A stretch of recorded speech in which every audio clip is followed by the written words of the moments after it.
எத்தனை பேர் விசுவாசிக்கிறீங்க? கர்த்தர் சீக்கிரமா செய்ய போறாரு. நம்முடைய குடும்பத்திற்கு ஆண்டவர் செய்ய போறாரு. மிக முக்கியமான இடங்களிலிருந்து நமக்கு கர்த்தர் ஒரு அழைப்பை கர்த்தர் அனுப்ப போகிறார்.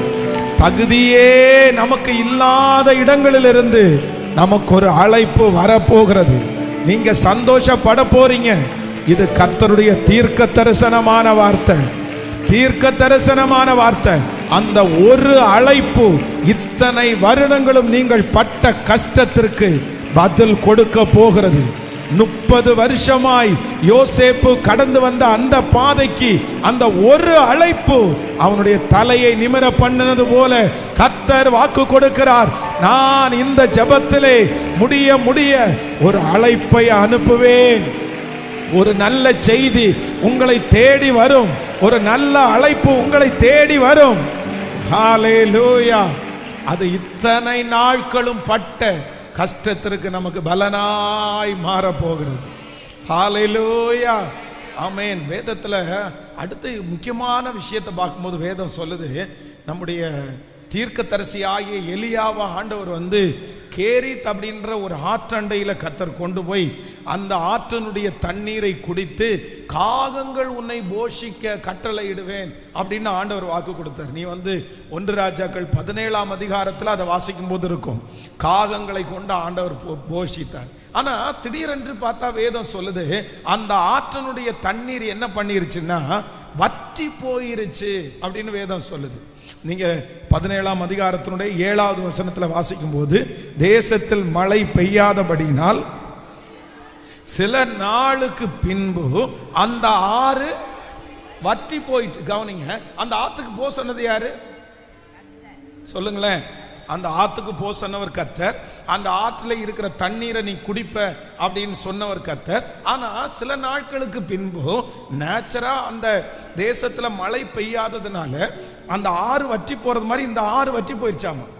ஆனா வேதம் சொல்லுது, அந்த ஆறு வற்றி போகிறதற்கு முன்னாடி கர்த்தர் என்ன பண்ணினார்னா, சாரிபாத்து ஊர்ல ஒரு விதவையை தீர்க்கதரிசியை போஷிக்கிறதற்கு கர்த்தர் கட்டளையிட்டார். நீங்க 1 ராஜாக்களின் புஸ்தகம் 17ஆம் அதிகாரத்தினுடைய 9வது வசனத்தை வாசிப்பீர்களானால், நீ எழுந்து சீதோனுக்கு அடுத்த சாரிபாத் ஊருக்கு போய் அங்கே தங்கியிரு, உன்னை பராமரிக்கும்படி அங்கே இருக்கிற ஒரு விதவைக்கு கட்டளையிட்டேன். என்ன பண்ணாராமா? இங்க ஆறு வற்றி போகும்போது ஆண்டவர் என்ன சொன்னார்? நீ ஒன்றும் பயப்படாத, நீ ஒன்றும் கலங்க வேண்டாம். உனக்கு என்ன பண்ண போற, நீ எடுத்து சீதோன் சாரிபாத்திற்கு போ, அங்கே உன்னை பராமரிக்கும்படி ஒரு விதவைக்கு நான் கட்டளை இட்டிருக்கிறேன். அப்போ நான் நம்புறேன் ஆண்டவருடைய பிள்ளைகளே, இன்னொரு இடத்தை ஆயத்தப்படுத்தாம, இன்னொரு வெற்றியை ஆயத்தப்படுத்தாம, இன்னொரு உதவியை கர்த்தர் ஆயத்தப்படுத்தாம, ஏற்கனவே உங்களுக்கு கொடுத்திருக்கிற அந்த உதவியை கர்த்தர் ஒரு நாளும் கர்த்தர் எடுக்கவே மாட்டார். நான் நம்புறேன், இன்றைக்கு நீங்கள் கடந்து போகிற, இன்றைக்கு இருக்கிற சில காரியத்தை ஆண்டவர் எடுக்கிறாருன்னா நீங்க வெறுமையா நிக்கிறீங்கன்னா நீங்க பயப்படாதீங்க. ஆண்டவர் ஏற்கனவே நமக்கு 2வது உங்களுக்கு போக வேண்டிய இடத்தை, பராமரிக்க வேண்டிய இடத்தை இங்க கைவிடும் போது, இங்க மறக்கும் போது, இங்க நமக்கு எதிராய் திரும்பும் போது நமக்காக ஆயத்தம் பண்ணி வச்சுட்டு தான் இந்த வாசலை கர்த்தர் அடைப்பார். ஹல்லேலூயா. நமக்காக ஒரு வாசல் அடையுமே, ஆனால் இன்னொரு வாசலை ஆண்டவர் திறக்காம இருக்கிற வாசலை கண்டிப்பா கர்த்தர் அடைக்க மாட்டார். நீங்க இந்த வாசல் அடைபட்டதை குறித்து நீங்க எவ்வளவேனும் கவலைப்படாதீங்க. இந்த வார்த்தையை சிலருக்கு தீர்க்க தரிசனமா ஆண்டவர் கொடுக்கிறாரு. ஐயோ, இவ்வளோ பெரிய வாசல் எனக்கு அடைக்கப்பட்டதே, நதியினுடைய தண்ணீரே வற்றி போயிருச்சே, நான் இனி எப்படி பிழைப்பேன் அப்படின்னு நீங்க நினைக்கலாம். ஆனா கர்த்தர் வாக்கு கொடுக்கிறார், நதியினுடைய தண்ணீர் வற்றி போனாலும், உங்களுக்காக திறக்கப்பட்ட பெரிய வாசல் அடைக்கப்பட்டாலும், இன்னொரு வாசலை கர்த்தர் உங்களுக்காக திறக்காம இந்த வாசலை கண்டிப்பா அடைச்சிருக்க மாட்டாரு. சீக்கிரமாய் வெகு துரிதமாய் இந்த சத்தத்தை கேட்கிற ஆண்டவருடைய பிள்ளைகள், கர்த்தர் உங்களுக்காக திறந்திருக்கிற அந்த இன்னொரு வாசலை நீங்கள் பார்ப்பீர்கள். அந்த வாசலிலே கர்த்தர் உங்களுடைய கண்கள் காண அற்புதங்களை கர்த்தர் செய்வார். ஹல்லேலூயா. ஒரு வழி அடையும் போது எனக்காக 7 வழிகளை கர்த்தர் திறக்கிற கர்த்தர். எப்பவுமே ஆண்டவர் ஒன்ன ஆயத்தப்படுத்தாம ஒரு காரியத்தை கர்த்தர் செய்யவே மாட்டார். நம்ம கண்டுபிடிக்கிறதுக்கு ஒருவேளை லேட் ஆகலாம், நம்ம அந்த இடத்துல போய் நிற்கிறதுக்கு ஒருவேளை லேட் ஆகலாம். ஆனா ஆண்டவர் ஏற்பாடு பண்ணாம கர்த்தர் செய்யவே மாட்டார். பாருங்க, வேதத்துல நம்ம பெரிய ஊழியத்தை செய்த மோசேயை குறித்து வேதம் சொல்லுது. எகிப்துல இப்ப இருக்க முடியாது, எகிப்துல அவனை கொன்றுவாங்கன்ற ஒரு சூழ்நிலை உண்டாயிருச்சு. அந்த வாசல் இப்ப அடைக்கப்பட்டுச்சு.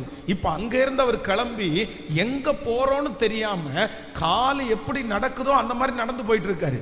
ஆனா அவர் போகும்போது அங்க கர்த்தர் ஒரு மனுஷனை கர்த்தர் நியமிச்சு, ஒரு வீட்டை ஆண்டவர் நியமிச்சு 40 ஆண்டுகள் அந்த வீட்டில் பத்திரமா இருக்கிறதற்கு ஆண்டவர் ஒரு வாய்ப்பை கர்த்தர் கட்டளையிட்டார்.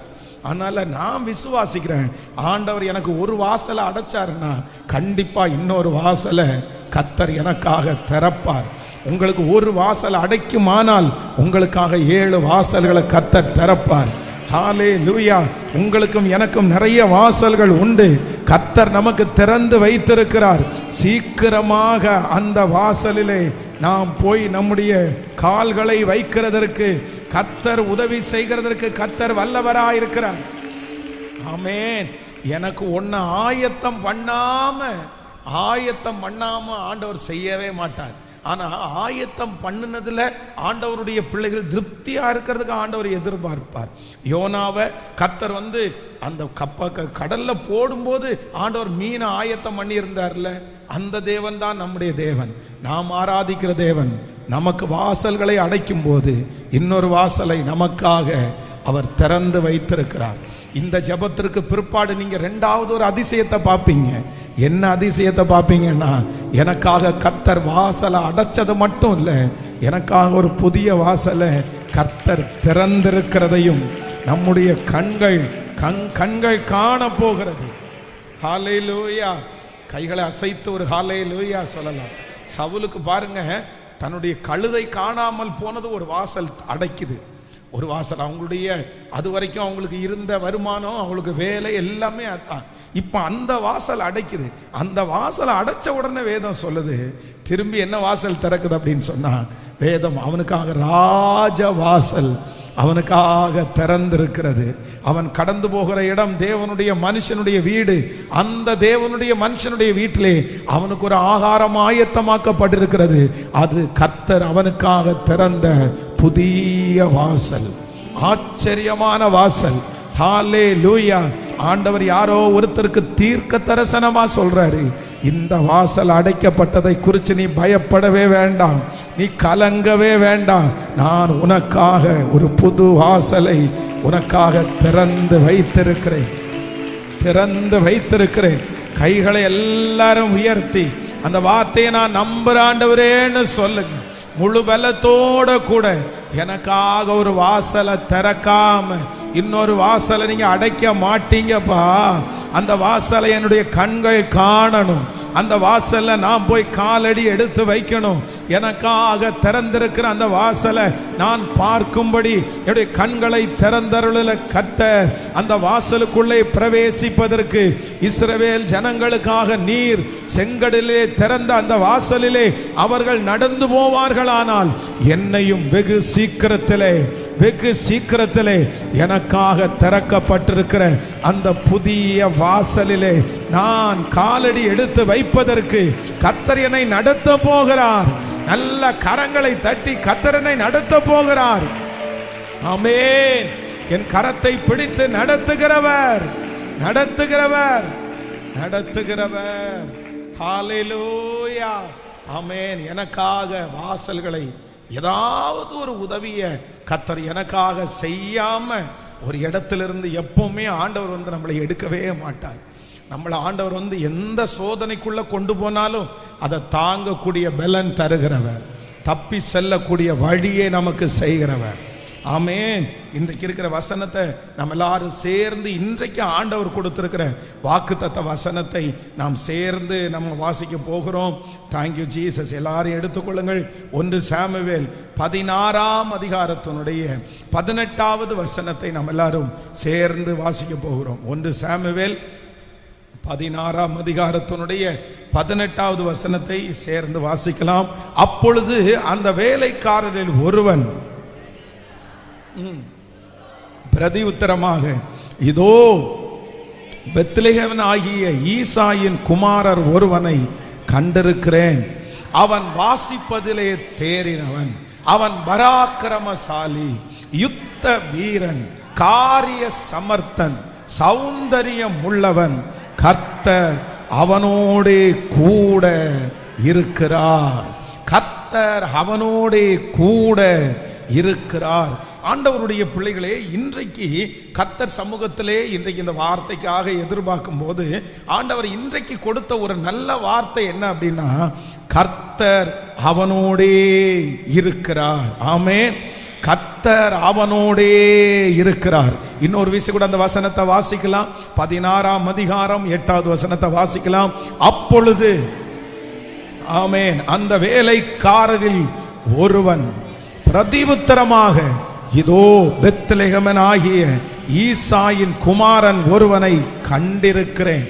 அவன் வாசிப்பதிலே தேறினவன், அவன் பராக்கிரமசாலி, யுத்த வீரன், காரிய சமர்த்தன், சௌந்தரியம் உள்ளவன்.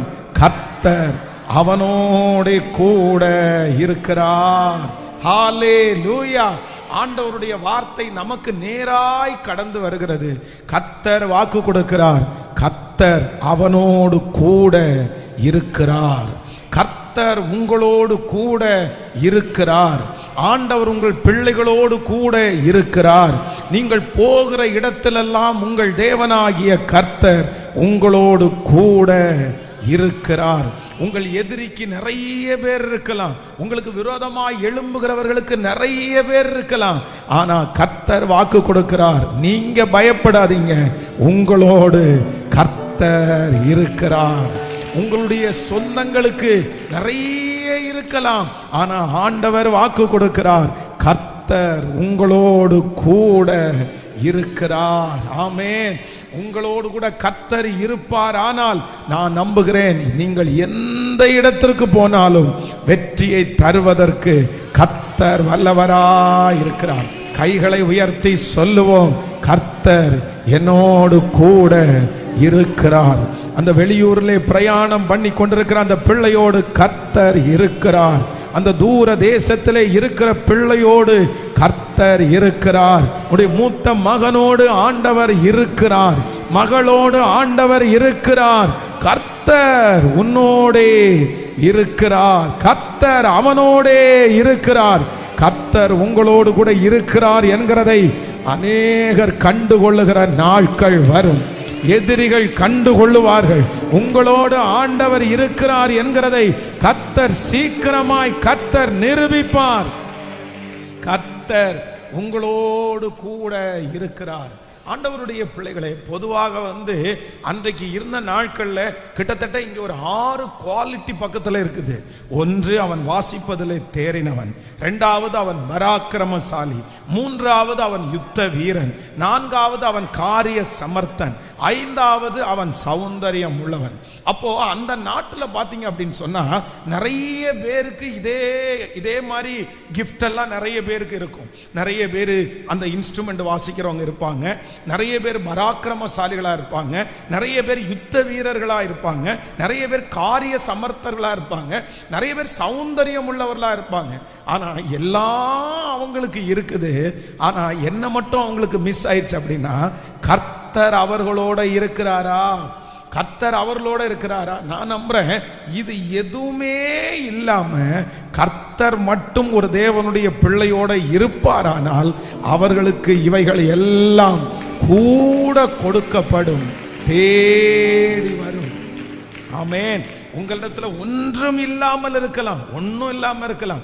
இந்த மாதிரி சொல்லிக்கிறது மாதிரி கிஃப்டடான ஆட்களாக நீங்க இல்லாம இருக்கலாம். ஆனா நீங்க ஒன்னு ஜெபம் பண்ணா போதும், கர்த்தர் உங்களோடு கூட இருப்பாரானால் எல்லாம் நமக்கு தேடி வரும். ஈசாக்கை குறித்து வேதம் சொல்லுகிறது, ஈசாக்கினிடத்துல வேற ஒன்னையுமே அவங்க கண்டுபிடிக்க முடியல. அவன்கிட்ட ஒண்ணுமே இருக்கிறது மாதிரி அவங்களுக்கு தெரியல. வெளிப்பட்ட வெளி தோற்றத்திற்கு பார்க்கும்போது ஈசாக்க அவர்கள் பயந்தாங்கொள்ளிகளை தான் பார்த்தாங்க. அவனிடத்துல என்ன இருக்குன்னு யாராவது ஒருத்தர் கேட்டா ஒண்ணுமே கிடையாது. சொந்தக்காரங்க இல்ல, அப்பா அம்மா இல்ல, அவனை வழி நடத்துகிற தலைவர்கள் இல்ல, அவனுடைய வீட்டில் இருக்கிறவங்க நிறைய பேர் யுத்த வீரர்கள் இல்ல, யாருமே இல்ல. ஆனா வேதம் சொல்லுகிறது, ஒரு நாள் அந்த கேராரூர் மேய்ப்பர் ஒன்றை கண்டுபிடித்தார்கள், இவனோடு கர்த்தர் இருக்கிறார், நிச்சயமாய் கர்த்தர் உம்மோடு கூட இருக்கிறார் என்று கண்டோம். கர்த்தர் நம்மோடு கூட இருக்கிறதை எதிரிகள் பார்க்க போகிறார்கள். உங்க சொந்தக்காரங்க பார்க்க போறாங்க. நான் நம்புறேன் இது தீர்க்க தரிசனமான வார்த்தை. ஹல்லேலூயா. ஆண்டவருடைய பிள்ளைகளே, உங்களை எதிர்த்தவர்கள், பகைத்தவர்கள், உங்களை அழிக்க வேண்டும் என்று நினைத்தவர்கள் உங்களுடைய அழிவை பார்க்க மாட்டாங்க. அதற்கு மாறாக உங்க உயர்வை பார்ப்பாங்க. அவங்க என்ன பிரச்சனையை கொடுத்தாலும் உங்களை அழிக்க முடியாது. கடைசியில் அவங்க கண்டுபிடிப்பாங்க, இவர்களோடு கர்த்தர் இருக்கிறார், ஆண்டவர் இருக்கிறார். இந்த பிரச்சனையினுடைய முடிவில் கர்த்தர் உங்களோட கூட இருக்கிறத கண்டுபிடிப்பாங்க. இந்த திருமணத்தினுடைய முடிவில் கர்த்தர் உங்களோடு கூட இருக்கிறத கண்டுபிடிப்பாங்க. ஆண்டவர் உங்களுக்கு ஒரு பாக்கியத்தை கர்த்தர் தருவார். அப்பொழுது கர்த்தர் உங்களோடு கூட இருக்கிறார் என்கிறதை அநேகர் அறிந்து கொள்ளுவார்கள். கர்த்தர் இன்றைக்கு வாக்கு கொடுக்கிறார், கர்த்தர் அவனோடு கூட இருக்கிறார். உங்களை அழிக்க முடியாது, உங்களை நிர்மூலமாக்க முடியாது, உங்களை துரத்த முடியாது, உங்களை அவாய்ட் பண்ண முடியாது. காரணம், கர்த்தர் உங்களோடு கூட. நல்ல கைகளை மேல தட்டி முழு பலத்தோடு கரங்களை தட்டி எஸ் பிரேஸ், எஸ் விசுவாசத்தோடு கர்த்தர் என்னோடு கூட இருக்கிறார், கர்த்தர் என்னோடு கூட இருக்கிறார். உங்களை ஒன்றும் செய்ய முடியாது, ஆபத்து ஒன்றும் செய்ய முடியாது, சத்துரு ஒன்றும் செய்ய முடியாது. கைகளை தட்ட தட்ட அந்த மகிமை உங்க மேல கடந்து வரட்டும். கர்த்தர் உங்களோடு இருக்கிறார், கர்த்தர் உங்களோடு இருக்கிறார். இது சேதப்படுத்தாது, இது ஒன்றும் உங்களை சேதப்படுத்த முடியாது. ஹல்லேலூயா, ஆமென். இன்றைக்கு கொடுக்கிற ஒரு நல்ல வாக்கு தத்தம், கர்த்தர் உங்களோடு கூட இருக்கிறார். எப்படி இந்த புயலை தாண்ட போகிறீர்கள்? உங்களோடு கர்த்தர் இருக்கிறார். எப்பொழுது இந்த சமுத்திரத்தில் எப்படி டிராவல் பண்ண போறீங்க? கர்த்தர் உங்களோடு கூட இருக்கிறார். ஆமென். நீங்க விசுவாசத்தோட நீங்க முன்னேறுங்க. என் கூட யார் இருக்கான்னா கர்த்தர். வேதம் சொல்லுகிறது, அவர் உன்னை விட்டு விலகுவதும் இல்லை, உன்னை கைவிடுவதும் இல்லை. ஆண்டவரிடத்துல வேற ஒன்றும் எனக்கு வேண்டாம் ஆண்டவரே, வேற ஒன்றும் எனக்கு வேண்டாப்பா, நீர் என் கூட இருந்தா போதும் ஆண்டவரே, நீர் என் கூட இருந்தா போதும் ஆண்டவரே. கைகளை உயர்த்தி சொல்லலாமா அப்பாவை பார்த்து, நீங்க என் கூட இருந்தா போதும் ஆண்டவரே, நீங்க என் கூட இருந்தா போதும் ஆண்டவரே. சொல்ல சொல்ல அந்த மகிமை. ஆமென். வாஞ்சையோட கேளுங்க. இன்னைக்கு கொடுத்த வாக்கு தத்தம் என் தலைமையில். ஆமென். நீர் என்னோடு இருக்கும்போது என்னாலும் எனக்கு வெற்றி தான், எனக்கு தோல்வி இல்லை, எனக்கு தோல்வி இல்லை. நான் தோற்று போக மாட்டேன், நான் தோற்று போக மாட்டேன். நீர் என் கூட இருங்க. என் தூர தேசத்தில் இருக்கிற என் பிள்ளையோட நீங்க இருங்க ஆண்டவரே, என் பிள்ளையோட நீங்க இருங்க. நீங்க இருந்தா போதும், நீங்க இருந்தா போதும். என் கணவனாரோட நீங்க இருந்தா போதும், நீங்க இருந்தா போதும், நீங்க இருந்தா போதும். ஹல்லேலூயா. கர்த்தர் இருக்கிறவர்களை, கர்த்தர் யாரோடு கூட இருக்கிறாரோ அவர்களை இந்த உலகம் அழிக்கவே முடியாது. அவர்களை ஒரு நாளும் யாரும் எதுவும் செய்ய முடியாது.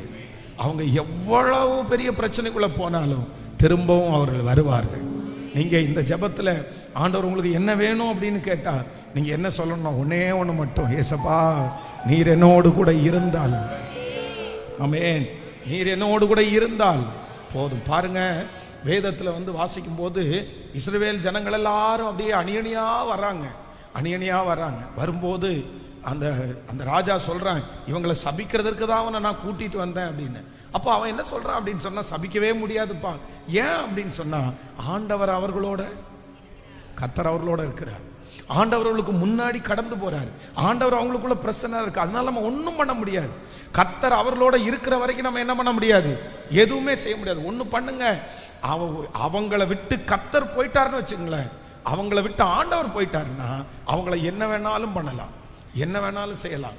அதனால தான் அவன் ஒரு ட்ரிக்கை கொடுத்து, இந்த மாதிரி ஃபாலோ பண்ணுங்க, கர்த்தர் அவங்கள விட்டு போயிடுவாரு, கர்த்தர் அவங்கள விட்டு போயிட்டாங்கன்னா ஈஸியாக நீ ஜெயிச்சிடலாம் அப்படின்னு தான் இஸ்ரவேல் ஜனங்களை அந்த ராஜா ஜெயிக்கிறாரு. அப்போ ஆண்டவருடைய பிள்ளைகளே, பிசாசனுடைய மிகப்பெரிய தந்திரம் என்ன அப்படின்னு சொன்னா, உங்களுடைய வேலையை உங்களை விட்டு எடுக்கிறது கிடையாது. உங்களுடைய வேலையை உங்களை விட்டு ஒரு வீட்டை, உங்களை விட்டு ஒரு வீட்டை எடுக்கிறானா பரவாயில்ல, நீங்க அதை குறித்து கவலைப்படாதீங்க. ஒரு வேலை போகுது, அதை குறித்து கவலைப்படாதீங்க. எந்த பிசாசு உங்களை விட்டு எடுத்தாலும் நீங்க கவலைப்பட வேண்டிய அவசியமே கிடையாது. வேதம் சொல்லுது, இந்த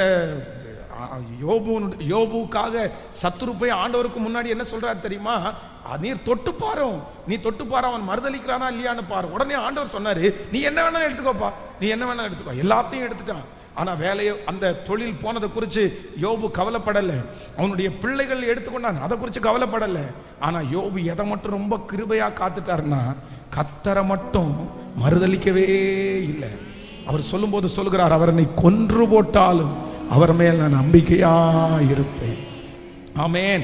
அவர் என்னை சோதித்த பிறகு நான் பொன்னாக விளங்குவேன். அப்போ மனைவி சொல்லும் போது சொல்றாங்க, இந்த இயேசு உங்களுக்கு வேண்டாம், இந்த இயேசுவை விட்டுருங்க, இந்த இயேசு எதுக்கு, இந்த கர்த்தர் எதுக்கு, விட்டுருங்கன்னு சொல்றாங்க. அப்ப அவர் என்ன சொல்றாருன்னா, நீ பைத்தியக்காரி பேசுகிறது போல் பேசுகிறாய், தேவன் கையிலே நன்மையை பெற்ற நாம் தீமையை பெற வேண்டாமோ? கர்த்தர் கொடுத்தார், கர்த்தர் எடுத்தார், கர்த்தருடைய நாமத்திற்கு இதெல்லாமே அவர் கொடுத்ததாப்பா, அவர் கொடுத்ததை அவர் எடுத்துட்டாரு, அவர் கொடுத்ததை அவர் எடுக்கிறதுக்கு மாதிரி உரிமை இல்லையா அப்படின்னு சொல்லி எல்லாத்தையுமே இழந்தாலும் கர்த்தரை மட்டும் இழக்கல. இப்போ முடிவு என்னாச்சு? எதையுமே இழக்காம எல்லாத்தையும் இழந்து கர்த்தரை இழக்காததுனால அவனுக்கு இழந்ததெல்லாம் 2 மடங்கு திரும்ப வந்துச்சா இல்லையா? கர்த்தர் ஆசீர்வதிச்சாரா இல்லையா? நான் நம்புறேன், நான் விசுவாசிக்கிறேன். பிரதர், நீங்க கர்த்தரை மட்டும் இழக்காதீங்க. சிஸ்டர், நீங்க கர்த்தரை மட்டும் இழக்காதீங்க. நீங்க என்ன இழந்தாலும் அது உங்களுக்கு திரும்பி 2 மடங்கு 10 மடங்கு கர்த்தர் திரும்ப கொடுக்கிறதுக்கு கர்த்தர் வல்லவரா இருக்கிறார். ஹல்லேலூயா, ஹல்லேலூயா. யோசேப்பு பாருங்க, யோசேப்பை குறித்து வேதம் சொல்லுது, போத்திபாருடைய வீட்டில் இருக்கிறாரு, என்னெல்லாம் இழந்துட்டார் பாருங்க. நல்ல வீட்டை இழந்தாரு ராஜா, அந்த போத்திபாருடைய குணத்தை, அந்த தலைமையை இழந்துட்டாரு, அந்த வீடு, அந்த சாப்பாடை இழந்துட்டாரு, எல்லாம் இழந்துட்டாரு. எதுக்காக? கர்த்தரை நான் இழக்க மாட்டேன்னு ஒரு தீர்மானம் எடுத்தாரு. எது வேணாலும் எடுத்துக்கோ, ஆண்டவரை இழக்க மாட்டேன், ஆண்டவரை விட மாட்டேன். இப்ப பாருங்க, கொஞ்ச நாள் தாண்டதுக்கு பிற்பாடு அவர் இழந்தது போத்திபாருடைய வீடு, ஆனா கர்த்தர் அவருக்கு கொடுத்தது பார்வோனுடைய அரண்மனை. ஆமென். அவன் இழந்தது போத்திபார் கொடுத்த வேலை, ஆனா கர்த்தர் அவனுக்கு கொடுத்தது பார்வோனுக்கு முன்பாக அடுத்த அதிகாரி என்கிற லெவல்ல கர்த்தர் உயர்த்த முடியுமானால், நீங்கள் கரங்களை தட்டி கொண்டிருக்கும் போதே நான் நம்புகிறேன், கர்த்தர் உங்களோடு கூட இருப்பார். ஆனால் ஹல்லேலூயா சொல்லுங்க, கைகளை உயர்த்தி, நீங்க எனக்கு வேணும், சத்தமா நீங்க எனக்கு வேணும், நீங்க என் கூட இருந்தா போதும் ஆண்டவர். சொல்லுங்க, நீங்க என் கூட இருந்தா போதும் ஆண்டவர். பரவாயில்ல, போன வீடு போட்டும் பரவாயில்ல, போன வேலை போட்டும் பரவாயில்ல, போன பணம் போட்டும் பரவாயில்ல, அதை விட்டுருங்க, அதை பற்றி நீங்க கவலைப்பட வேண்டாம். நீங்க 5 ரூபாய் தானே இழந்தீங்க, கர்த்தர் நினைச்சா 10 ரூபாவை சேர்த்து தர வல்லவர். நீங்க என்ன இழந்தாலும் கர்த்தர் கொடுக்க வல்லவர். பரவாயில்ல, இயேசுவை இழக்காம இருந்தா போதும். சிஸ்டர், நீங்க இயேசுவை இழக்கல, பிரதர், நீங்க இயேசுவை இழக்கல, நீங்க கவலைப்பட வேண்டிய அவசியம் இல்லை. இயேசுவை இழக்காத ஒரு பர்சன் எங்க இருந்தாலும் அவன் இழந்ததை திரும்ப கர்த்தர் தருவதற்கு வல்லவர். நீர் என் கூட இருக்கும் போது எனக்கு தோல்வி இல்லை. கைகளை தட்டி ஆமென், ஹல்லேலூயா, thank you Jesus. நான் ஒரு மதிலை தாண்டுவேன், ஹல்லேலூயா. நீர் என்னோடு இருக்கும்போது என்னாலும் வெற்றி வெற்றியே. நீர் என்னோடு இருக்கும்போது என்னாலும் வெற்றி வெற்றி. பாடும் தோல்வி எனக்கில்லையே, நான் தோற்று போவதில்லையே. தோல்வி எனக்கில்லையே, நான் தோற்று போவதில்லையே. நீர் என்னோடு இருக்கும்போது என்னாலும் வெற்றி வெற்றியே. பாடும் நீர் என்னோடு இருக்கும்போது என்னாலும் வெற்றி வெற்றி. மலைகளைத்தான் மலைகளைத்தான்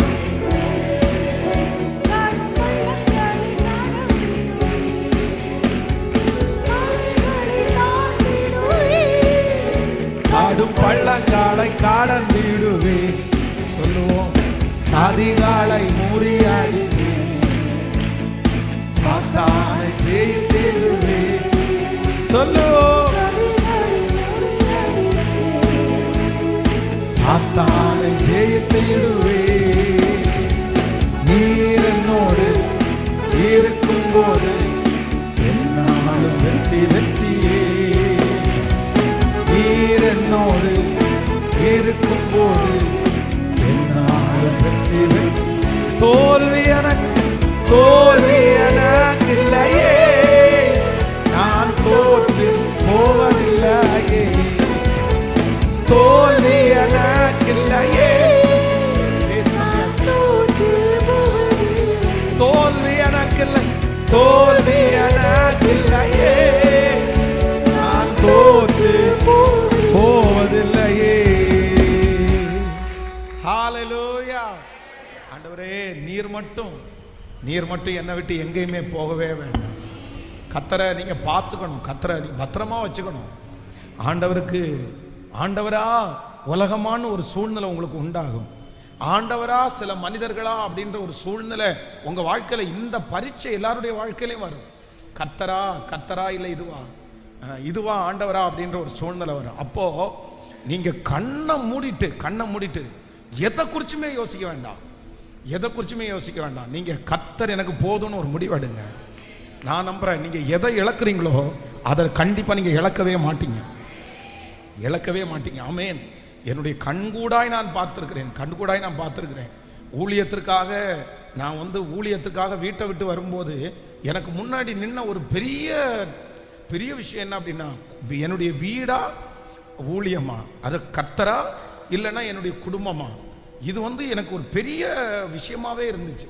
அப்படின்னா ஒரு பக்கத்தில் எங்கள் அம்மா அழுறாங்க, ஒரு பக்கத்தில் எங்கள் அப்பா கோவப்படுறாரு. நீ எப்படி போவ, நீ போக மாட்ட, உங்களுக்கு ஹெல்ப் பண்ண மாட்டோம்.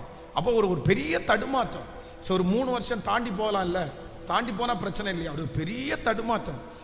ஒரு பக்கத்தில் எல்லாம் நிறைய பேர் வீட்டை பகைச்சதுக்கெல்லாம் போகிறவன் எல்லாம் ஊழியத்துக்கு என்னத்தை போகிறான், எப்படி வீட்டை பகைச்சிட்டு போக முடியும், அதெல்லாம் பிசாசு சொன்ன வழி நடத்துது அப்படின்னு ஒரு கூட்டம். இந்த மாதிரி ஒரு பெரிய தடுமாற்றம் இருந்துச்சு. ஆனால் நான் என்னமோ தெரில, ஆண்டவருடைய ஒரு பெரிய தயவில் ஒரு முடிவு எடுத்தேன். சரி பரவாயில்ல, அம்மா வெறுத்தாலும் பரவாயில்ல, அப்பா வெறுத்தாலும் பரவாயில்ல, என்ன நடந்தாலும் பரவாயில்ல, எனக்கு கர்த்தர் சொன்ன வார்த்தை முக்கியம் அப்படின்னு தீவிரமாக காலடி எடுத்து வச்சுட்டு சரி இறங்கிடுவோம். ஆமேன். கலப்பையின் மேல் கையை வைத்து பின்னிட்டு பார்க்கிற எவனும் தேவனுடைய ராஜ்யத்திற்கு தகுதி இல்லை. அந்த வசனம் எனக்கு முன்னாடி வந்துருச்சு. ஒரு முடிவு எடுத்து காலடி எடுத்து வச்சோம். உண்மையிலே நான் நம்புறேன், நான் மட்டும் அன்னைக்கு என் வீட்டை விட்டு அப்படி சரியா வரலைன்னா இன்னைக்கு என் குடும்பம் ரட்சிக்கப்பட்டிருக்காது. ஆனா என் குடும்பம் ரட்சிக்கப்படுவதற்கு அன்றைக்கு எடுத்த முடிவு தான் காரணமா இருந்துச்சு. அதனால இதுவரைக்கும் உங்க வாழ்க்கையில ஆண்டவருடைய பிள்ளைகளே, சில மனுஷனுக்காக, சில பொருளுக்காக, சில விஷயத்திற்காக ஆண்டவரை நீங்க விட்டு கொடுத்திருக்கலாம், ஆண்டவர் நீங்க வேணான்னு தூர போட்டிருக்கலாம். ஆனா இனி ஆண்டவர் உங்களை மன்னிப்பாராக. இனி ஒரு முடிவு எடுங்க. ஆண்டவரே, உங்களை யாருக்காகவும் நான் விட்டு தர மாட்டேன், நான் எதுக்காகவும் உங்களை விட்டு தர மாட்டேன். கோடி ரூபாய் கொடுத்தா கூட, ரூபா வேணுமா நீங்க வேணுமான்னு என்கிட்ட கேட்டா எனக்கு நீங்க தான் வேணும்னு நான் சொல்லுவேன். உங்களுக்காக எதை வேணாலும் நான் இழப்பேன், உங்களுக்காக எதை வேணாலும் விட்டு தருவேன். எனக்கு நீர் என் கூட இருந்தா போதும், நீர் என் கூட இருந்தா போதும். ஆண்டவரை மட்டும், வாலிப தங்கச்சிகளும் தம்பிகளும் அப்படிதான், ஆண்டவரா ஆண்டவரா அந்த பையனா, ஆண்டவரா அந்த பொண்ணா அப்படின்ற ஒரு சூழ்நிலை எல்லாம் உங்களுக்கு வரும்.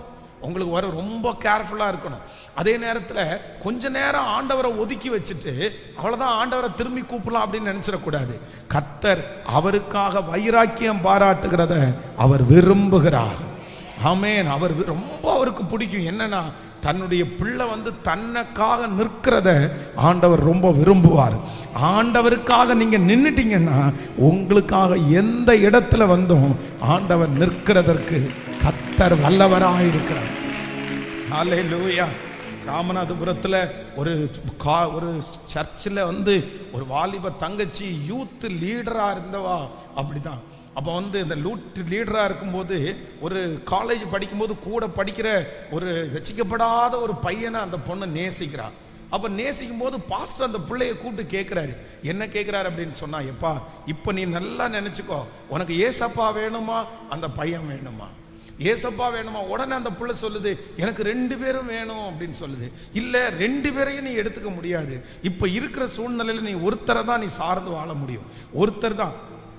ஒன்று அந்த பையனை நேசிச்சு நீ விக்கிரகத்துக்குள்ள போய் விழணும், இல்லை ஆண்டவரை நேசிச்சு இது எனக்கு வேண்டான்னு தூர ஒதுங்கணும். அந்த பையனா என்ன மாறுவேன்னெல்லாம் நீங்க எதிர்பார்க்காதீங்க.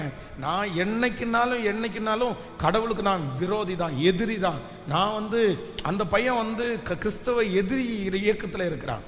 நான் என்னைக்குனாலும் இவளை சர்ச்சுக்கெல்லாம் விட மாட்டேன். நீ என் கூட வந்துட்ட அப்படின்னு சொன்னா எல்லாம் நீ பண்ணணும். அது மாதிரிலாம் உன்னை விட மாட்டேன். இயேசு தெய்வமே இல்லை அப்படின்னு அவன் சொல்றான். இப்படிப்பட்ட பையனா இருக்கிறானே, அவனுக்கு நீ சர்ச்சுக்கு போன்னு சொன்னா கூட பரவாயில்ல பாப்பா, ஆனா அப்படி கூட சொல்ல மாட்டேங்கிறானே, நீ கொஞ்சம் மாத்தக்கூடாதான்னு கேட்டா அந்த பாப்பா எனக்கு இப்போ டிசைட் பண்ணு, எனக்கு 2 வேணும்னு சொன்ன அந்த பிள்ளை ஒரு 5-6 நாளில் அந்த பையன் ஏதோ பேசி இவ பாஸ்டர்ட்ட எனக்கு அந்த பையன் போதும், எனக்கு இயேசு வேண்டாம் அப்படின்னு சொல்லி அந்த யூத் லீடராக இருந்த புள்ள அந்த பையனை கூட்டிட்டு போய் ஒரு விக்கிரக கோயிலுக்கு முன்னாடி வச்சு தாலி கட்டும்போது அந்த விக்கிரக ஆவி அந்த பிள்ளைக்கு அட்டாக் ஆகி வாழ்க்கையில் ஒரு நரக வாழ்க்கை வாழ்ந்துட்டு இருக்கா. இன்னைக்கு வரைக்கும் என் கண்ணு முன்னாடி பார்க்குறேன், நரக வாழ்க்கை வாழ்ந்துட்டு இருக்கா. மன்னிப்பு கேட்டாச்சு. அந்த பையன் அந்த பையன் கூட தான் இருக்கிறான். ஆனால் என்னன்னா அந்த வாழ்க்கையில் ஒரு சந்தோஷமே இல்லை. அந்த பையன் சமீபத்தில் இன்னொரு பிள்ளையிடத்தில் பேசுகிறான்னு சொல்லி கம்ப்ளைண்ட் நான் ஏமாந்துட்டேன். அப்போ ஆண்டவர் என் மகிமையை வேறு ஒருவனுக்கும் நான் கொடேன். சில நேரத்தில் உங்களுக்கு இந்த மாதிரி ஒரு போராட்டம் வரும்போது நீங்கள் கண்ணை மூடிட்டு என்ன அவமானம் வந்தாலும் பரவாயில்ல, நிந்தை வந்தாலும் பரவாயில்ல, எனக்கு இயேசு போதும், எனக்கு இயேசு போதும், எனக்கு இயேசு கொடுத்தது போதும், எனக்கு இயேசு கொடுத்த எல்லாம் போதும். ஆமென். அவர் நாமத்திற்காய் காண்பிக்கிற பக்தி வைராக்கியத்தை மறந்து விடுவதற்கு அவர் அநீதி உள்ள தேவன் அல்ல. இயேசு எனக்கு போதும். சத்தத்தை உயர்த்தி ஒரு 10 செய்யும் சொல்லி, இயேசு எனக்கு போதும், இயேசு எனக்கு போதும், இயேசு எனக்கு போதும், இயேசு எனக்கு போதும். கர்த்தர் அவனோடு கூட இருக்கிறார். உங்களோடு கூட கர்த்தர் இருக்கிறார் என்கிறதை சீக்கிரமா இந்த உலகம் கண்டுபிடிப்பார்கள். நிறைய மனிதர்கள் கண்டுபிடிப்பார்கள். நீங்க நிர்மூலமாகாது இருக்கிறத வச்சு கர்த்தர் உங்க கூட இருக்கிறாருன்னு கண்டுபிடிப்பாங்க. உங்களை ஒன்றும் பண்ண முடியல அப்படின்னு சொல்லி உங்க கூட கர்த்தர் இருக்கிறாருன்னு கண்டுபிடிப்பாங்க. நீங்க எத்தனை சோதனை வந்தோம் இன்னைக்கும் நீங்க நிக்கிறீங்கன்றத வச்சு கர்த்தர் உங்க கூட இருக்கிறாருன்றத கண்டிப்பா கண்டுபிடிப்பாங்க. கர்த்தருடைய பிள்ளையே, உங்களை பார்த்து நிறைய பேர் சொல்லுவாங்க, இவ்வளவு நடந்தும் இன்னும் நீ ஜீவனோடு இருக்கிறேன்னா வேற ஒன்றும் இல்லை, கர்த்தர் உன் கூட இருக்கிறதுனால மட்டும்தான் நீ ஜீவனோடு இருக்கிறேன்னு உங்களை பார்த்து நிறைய பேர் சாட்சி சொல்லுகிற நாள் வரப்போகிறது. நம்புறவர்கள் கரங்களை தட்டி முழு பலத்தோடு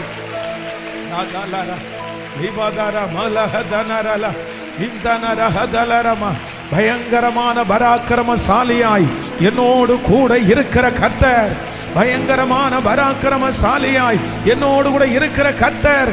இயேசுவே, இயேசுவே, மலைகளை நான் தாண்டுவேன், கடும் பள்ளங்களை நான் தாண்டுவேன். நீர் என்னோடு கூட இருக்கும் போது எனக்கு தோல்வி இல்லை, எனக்கு தோல்வி இல்லை. ஹல்லேலூயா. தோல்வி எனக்கில்லையே, நான் தோற்று போவதில்லை. கைகளை தட்டி பாடி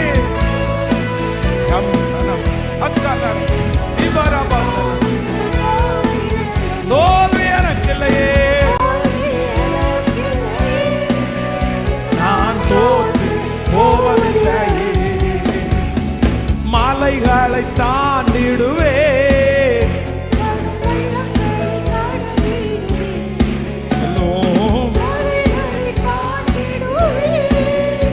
ஆடும் பள்ளங்களை கடந்திடுவே.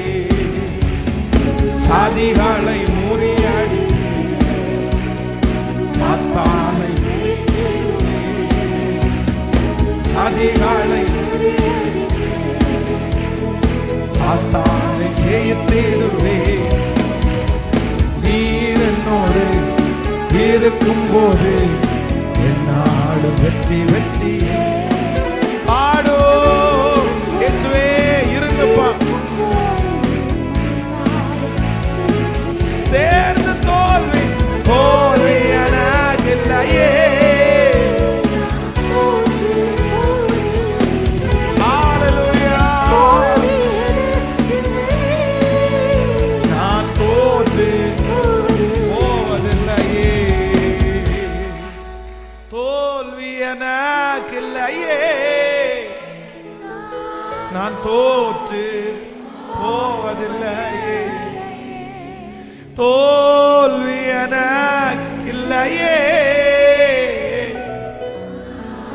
நான் தோற்று போவதில்லையே. என்னை விட்டு போகாதீங்கப்பா, என்னை விட்டு போகாதீங்கப்பா, என்னை விட்டு போகாதீங்க ஆண்டவரே. என்னிடத்தில் திரும்ப வாரும் ஆண்டவரே. நான் இழந்து போன அந்த அபிஷேகம் எனக்கு திரும்ப கிடைக்கணும். எனக்கு இழந்து போன அந்த உறவு எனக்கு திரும்ப கிடைக்கணும். நான் என் வாழ்க்கையில எவ்வளவு உங்களோட நெருக்கமா இருந்தேனோ அந்த நாள் எனக்கு திரும்ப கிடைக்கணும் ஆண்டவரே. இயேசுவே, எப்பொழுது நீர் என்னிடத்தில் வருவீர், எப்பொழுது என்னிடத்தில் நீர் வருவீர். எனக்கு ஆசையா இருக்குப்பா, எனக்கு விருப்பமா இருக்குப்பா. இந்த 100 நாள் ஜபத்துல நீங்க எனக்கு எது தராட்டியும் பரவாயில்லப்பா. நான் நினைச்சது எதுவுமே நடக்காட்டி கூட பரவாயில்லப்பா, எதுவுமே எனக்கு கொடுக்காட்டி கூட பரவாயில்லப்பா. இந்த 100 டேஸ்ல நீர் என் கூட இருந்தா போதும். அந்த பிரசன்ஸை மறுபடியும் நான் அனுபவிக்கணும். அந்த கிருபையை நான் மறுபடியும் வாங்கணும்.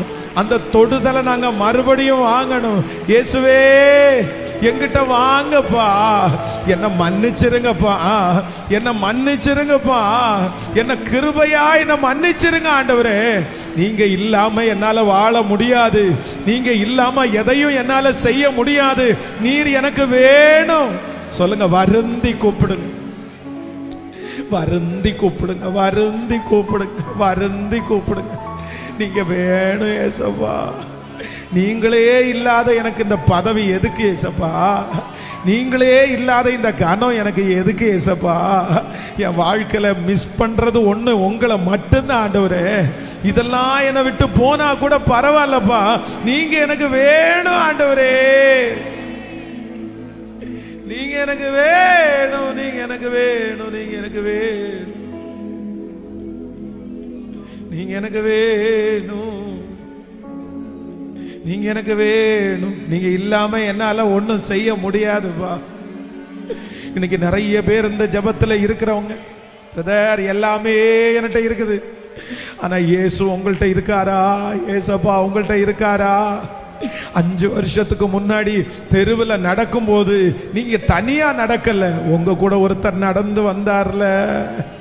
அந்த அனுபவம் எங்க போச்சு? நீங்க வண்டி ஓட்டிட்டு போகும்போது உங்க கூட ஒருத்தர் பேசிட்டே வந்தார்ல, இன்னைக்கு அந்த அனுபவம் எங்க போச்சு?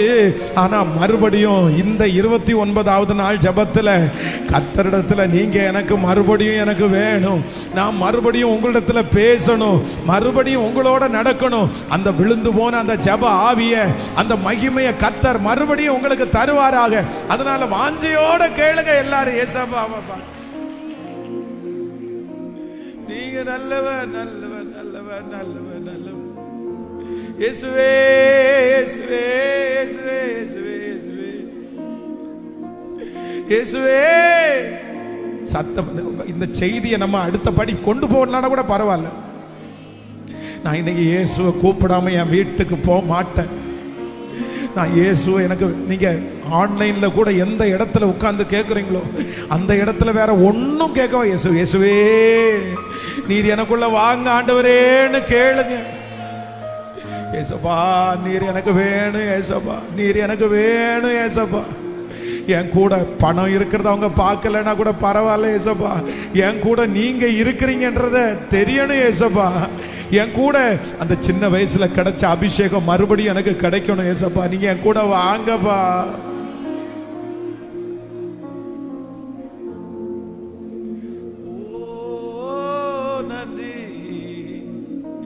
நீங்க இல்லாம என்னால் வாழவே முடியாது, உங்க நினைவில்லாம ஒரு நொடி கூட இருக்கவே முடியாது, என்னால இருக்கவே முடியாது. நீங்க இல்லாம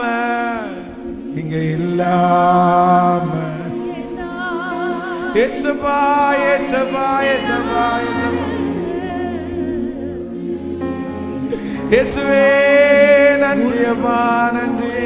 இப்ப கைய மேல வைத்து சொல்லுவோம், நீங்க தான் எனக்கு எல்லாம், நீங்க தான் எனக்கு எல்லாம். சொல்லுவோம், நீங்க தான் எனக்கு எல்லாம், நீங்க தான் எனக்கு எல்லாம். என் தந்தை நீங்க தான், என் தந்தை நீங்க தான், என் அன்னை நீங்க தான், என் தந்தை நீங்க தான், என் அன்னை நீங்க தான், என் உயிரே நீங்க தான், எனக்கெல்லாம்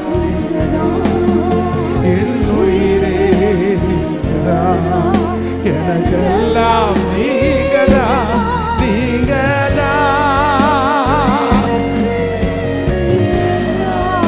இயேசுவா.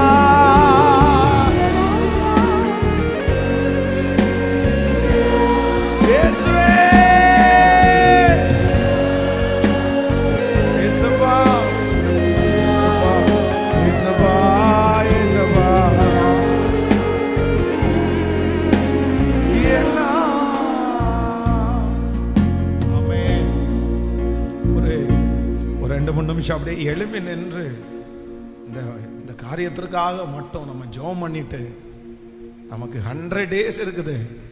ஸோ ஒவ்வொரு நாளும் ஆண்டவர் நிறைய வாக்குத்தத்தத்தை நமக்கு கொடுத்துட்டு தான் இருக்கிறாரு, பேசிட்டு தான் இருக்கிறாரு.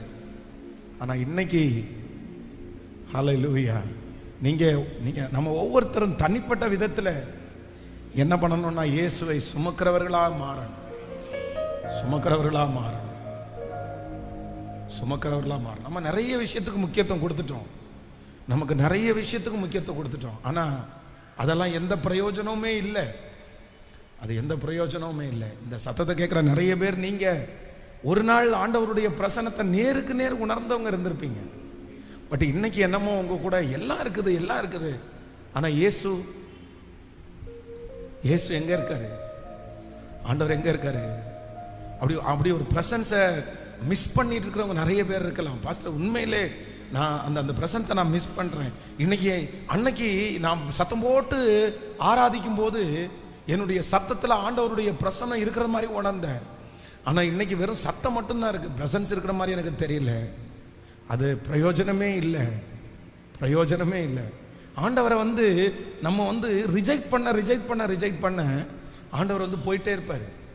அப்படின்னா நம்ம கீழ்ப்படியாமல் இருக்க ஆண்டவர் நம்மளை விட்டு போயிட்டே இருப்பார். ஆண்டவர் ஒரே நாளில் நம்மளை விட்டு போக மாட்டார், ஒரே நாளில் போக மாட்டார், ஒரு வருஷத்தில் நம்மளை விட்டு போக மாட்டார். ஆனால் வேதம் சொல்லுது, துக்கப்படுத்த கொஞ்சமாக ஆண்டவர் அப்படியே அமைதியாகி கடைசியில் என்ன பண்ணுவாருன்னா அப்படியே போயிடுவார். மனசாட்சி இருக்கு பாருங்களேன். ஒரு தப்பு பண்ணும்போது மனசாட்சி ஃபர்ஸ்ட் படன்னு அடிக்கும். ஆனால் அதே மனசாட்சி நம்ம தப்பு பண்ணுறதுக்கு தீவிரித்து போக போக போக அந்த மனசாட்சி நமக்கு என்ன பண்ணும்னா ரொம்ப அது ஸ்லோவாக ஆரம்பிச்சிடும். கடைசியில் அந்த மனசாட்சியே நமக்கு இல்லாமலே போயிடும். அது தப்பு அப்படின்ற அந்த இடத்துக்கே நமக்கு வர முடியாத அளவுக்கு நிறைய பேர் நம்மளை என்ன பண்ணுவோம் அப்படின்னு சொன்னால் காரணத்தை நிறைய தேடுவோம். நம்ம நிறைய பேர் என்ன பண்ணுவோம்னா, இது அதுக்கு என்னென்ன காரியம் வந்து அது நம்ம செய்யறதுக்கு எவ்வளோ என்னென்ன வருதோ அதெல்லாத்தையும் நம்ம அந்த மாதிரி சொல்ல ஆரம்பிச்சோம். சாக்கு போக்கு நிறைய சொல்ல ஆரம்பிச்சிருவோம். நிறைய சாக்கு போக்குகளை தேடுவோம். அதை நிரூபிக்கிறதுக்கு நிறைய முயற்சிகளை நம்மளே எடுப்போம். தப்பு அப்படி ஃபர்ஸ்ட் வந்து பரிசுத்த ஆவியானவர் நமக்குள்ள இருக்கும்போது அது கம்பல்சரி அது தப்பு அப்படின்னு நமக்கு தெரிஞ்சிடும். இது மிஸ்டேக் அப்படின்னு தெரியும். ஆனா அந்த ஆவியானுடைய தொடுதல் நம்மளை விட்டு போகும்போது என்ன தோணும் அப்படின்னு சொன்னா, நம்ம உடனே அதுக்கு தகுந்த மாதிரி வசனத்தை தேடுவோம். அந்த பரிசுத்தத்திற்கு சாக்கு போக்கு நம்ம தேடுவோம். இவங்க அப்படி இருந்தவங்க தானே, இவங்க அப்படி இருந்தவங்க தானே, கர்த்தர் மன்னிக்கிறவர் தானே, சூழ்நிலை இப்படி தானே அப்படின்னு சத்துரு வந்து நம்மளை என்ன பண்ணுவோம் அப்படின்னு சொன்னா, நிறைய அந்த மாதிரி நம்மளும் மனுஷன்தான் அதெல்லாம் ஒன்றும் இல்லை அப்படின்னு சாக்கு போக்கு சொல்ல தோணும். அது ஆண்டவர் நம்ம கூட அந்த பிரசன்ஸ் இல்லாத காரணம். அதனால இன்னைக்கு வேதம் சொல்லுது, அவன் இசைக்கலைஞன், அவன் யுத்த வீரன், அவன் காரிய சமர்த்தன், அவன் சௌந்தரியம் உள்ளவன். இது வெறும் தாவீதுக்கு மட்டும் கிடையாது, அந்த படையில இருக்கிற எல்லாருக்கும். இவங்க அண்ணன் தம்பி எப்படி இருப்பாங்க அப்படி தானே இருப்பாங்க. நிறைய பேருக்கு இந்த டேலண்ட் இருக்குது. ஆனா எல்லாருக்கும் இல்லாத ஒண்ணு தாவீதினிடத்துல இருக்குது. அதுதான் அவனை கொண்டு வந்து கோலியாத்துக்கு முன்னாடி நிறுத்துது. அதுதான் ராஜாவுக்கு முன்னாடி அவனை கொண்டு வந்து நிறுத்துது. அது என்னன்னா, கர்த்தர் அவனோட கூட இருக்கிறார். கர்த்தர் அவனோட கூட இருக்கிறார். ஒரு நாட்டினுடைய ராஜா, கிங், ஒரு நாட்டினுடைய ராஜா, ஒரு நாட்டினுடைய ராஜா அந்த நாட்டில் இருக்கிற ஒரு பிரதானியை கொல்றதுக்கு எவ்வளவு நேரம் ஆகும் நினைக்கிறீங்க? எவ்வளவு நேரம்? few seconds கூட ஆகாது. வேதம் சொல்லுது, தாவீதை பார்த்து சிமையை தூசிக்கும் போது பக்கத்தில் இருக்கிறவன் சொல்றான், அந்த செத்த நாயை ஒரு சொருகுல சொருகி விட்டு வரேன் அப்படின்றான். அப்போ செகண்டுக்குள்ள அவனை கொண்டுட்டு வந்துடுறேன் அப்படின்னு சொல்றான். அப்போ ஒரு நாட்டினுடைய ராஜாவால ஒரு சாதாரணமான மனுஷனை கொல்லவே முடியல பாருங்க. காரணம் என்ன? கர்த்தர் அவனோட, கர்த்தர் அவனோட, கர்த்தர் அவனோட இருக்கிறார். ஆண்டவருடைய பிள்ளைகளை வேற ஒண்ணும் வேண்டாம், ஒண்ணும் வேண்டாம். இந்த 100 நாள் ஜெபத்துல உங்களுக்கு பெரிய ஜெபம் என்ன தெரியுமா? பெரிய ஜெபம் என்னன்னா, அந்த பிரச்சனையை சரி பண்ணுங்க, இந்த பிரச்சனையை சரி பண்ண, அதெல்லாம் ஒன்றும் தேவையில்லை, அதெல்லாம் சரியா போயிடும், அதெல்லாம் சரியா போயிடும். நிறைவானது வரும்போது குறைவானது போயிடும். அதெல்லாம் ஏற்ற நேரத்தில் திறக்கும். அவர் திறக்காத வாசலை எவன் திறக்க போறான்? அவர் கொடுக்காத பணத்தை யார் கொடுக்க போறான்? அவர் ஆசீர்வதிக்காத ஆசீர்வாதத்தை யார் ஆசீர்வதிக்க போறான்? அவர் ஒன்றும் இல்லாதவனை கொண்டு கோபுரத்தில் உட்கார வைக்கிறதுக்கு அவரால் முடியும். இருக்கிறவைகளை அவமாக்கும்படியாக இல்லாதவைகளை தெரிஞ்சு கொண்டவர் தானே அவர். எவரையும் மேன்மைப்படுத்தவும் பலப்படுத்தவும் அவருடைய கரத்தில் ஆகும். அப்படியே அதை சொல்ல நம்ம ஊர் பழக்கத்தின்படி தட்டி தூக்கிட்டு போயிட்டே இருப்பாரு. அவர் நினைச்சாருன்னா அதான் நம்ம தியானிச்சது மாதிரி ஒன் நைட்டுக்குள்ள, ஒரே இரவுக்குள்ள வாதுமை பூ அது வந்து துளிர் விட்டு பூ பூத்து காய் காய்த்து கனி தருது. ஒன் நைட்டுக்குள்ள, ஒரு நைட்டுக்குள்ள அவரால் செய்ய முடியும். அதனால நான் எனக்கு வந்து அதில் எந்த தடுமாற்றமும் இல்லை. ஆண்டவர் உங்களை தரணும்னு நினைச்சிட்டாருன்னா, உங்களை உயர்த்தணும்னு நினைச்சிட்டாருன்னா, நீங்க கவலையே படாதீங்க. எப்ப எந்த வழியை வேணாலும் கர்த்தர் திறப்பாரு. யாரை கொண்டாங்களும் செஞ்சுட்டு போயிடுவார், யாரை கொண்டாங்க. ஆனா செக் பண்ண வேண்டியது என்ன அப்படின்னு சொன்னா, ஆண்டவரே எனக்கு இந்த இந்த ஒரு 5 வருஷத்துக்கு முன்னாடி நீங்க ஒரு பெரிய வித்தியாசமான ஒரு அனுபவம் உங்களுக்கு இருந்திருக்கலாம். நீங்க சொல்றது உண்மைதான் பாஸ். நடக்கும்போது நீங்க வந்து இயேசுவும் கூட நடந்து வரதை நீங்க ஃபீல் பண்ணலாம். நீங்க படுக்கும்போது ஏசப்பா உங்க கூட இருக்கிற மாதிரி நீங்க ஃபீல் பண்ணலாம். ஆனா இப்போ ஒரு 5-6 வருஷமா அது அந்த தொடர்பு அற்று போனது மாதிரி அந்த அந்த அந்த ஃப்ளோ உங்களுக்குள்ள இல்லாம இருக்கலாம். ஆனா இன்னைக்கு ஆண்டவர் மறுபடியும் அதை தருவதற்கு கர்த்தர் வல்லவர். அதனால எல்லாரும் கொஞ்ச நேரம் ஆண்டவருடைய சமூகத்தில் ஒரு 2-3 நிமிஷம் ஆண்டவருடைய சமூகத்தில் அந்த செய்தியை கேட்க போறதுக்கு முன்னாடி,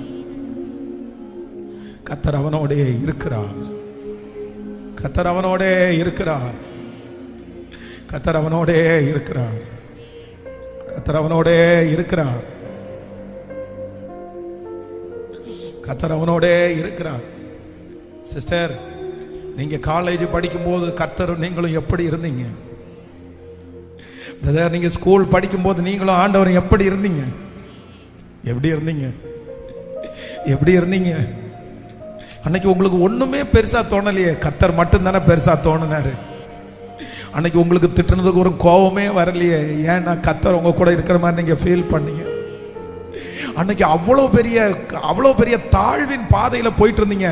ஆனா அது உங்களுக்கு கஷ்டமாவே தெரியல. ஏன்னா கர்த்தர் உங்க கூட இருந்து உங்க கஷ்டத்துல அவர் உங்களுக்கு ரொம்ப பெருசா தெரிஞ்சதுனால இந்த பிரச்சனை ஒண்ணுமே உங்களுக்கு பெருசா தெரியவே இல்லை. நீங்க எதையுமே, எந்த சொகுசையும் நீங்க விரும்பவே இல்லை. நீங்க எதையுமே விரும்பல, ஒண்ணு மட்டும் தான் விரும்புனீங்க, அவரோட பேசிட்டு இருக்கிறது மட்டும்தான் உங்களுக்கு ஆறுதலா இருந்துச்சு. நீங்க ஓடி ஓடி சர்ச்சுக்கு போனீங்க, ஓடி ஓடி தேவ சமூகத்துக்கு போனீங்க, ஓடி ஓடி அழுதீங்க. ஆனா இன்னைக்கு ஏன் ரொம்ப தூரமா போயிட்டீங்க? அன்னைக்கு மனுஷன்ட்ட பேசுறது பிடிக்கல, அவர்கிட்ட பேசுறது மட்டும்தான் பிடிச்சிருச்சு. ஆனா இன்னைக்கு கொஞ்ச நாளா மனுஷன்ட்ட மட்டும் பேசுறது ஏன் பிடிக்குது? ஏசப்பா பார்த்து நீங்க எனக்கு வேணும் ஆண்டவரேன்னு திரும்ப எனக்கு வேணும், நீங்க எனக்கு வேணும், நீங்க எனக்கு வேணும், நீங்க எனக்கு வேணும், வேணும், வேணும், வேணும். அன்னைக்கு தலையாணிய கண்ணீரால நினைச்சீங்க, ஜப குறிப்புக்கு இல்ல.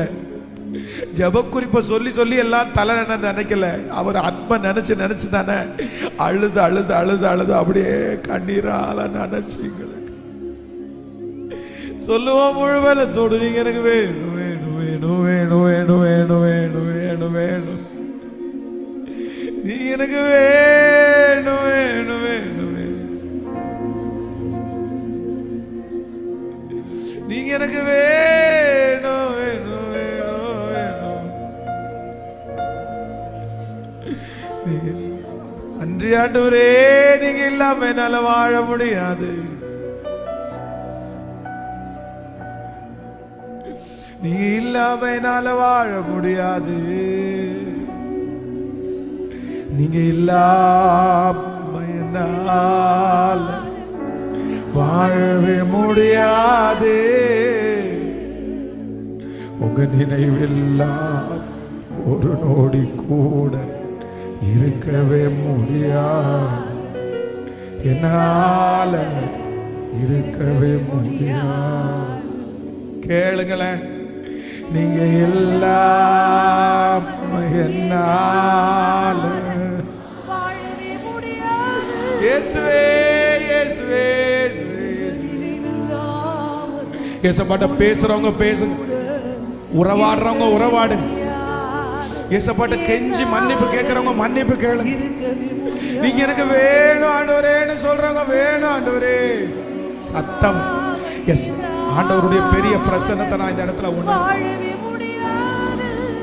ஏசப்பா, ஏசப்பா, ஏசப்பா,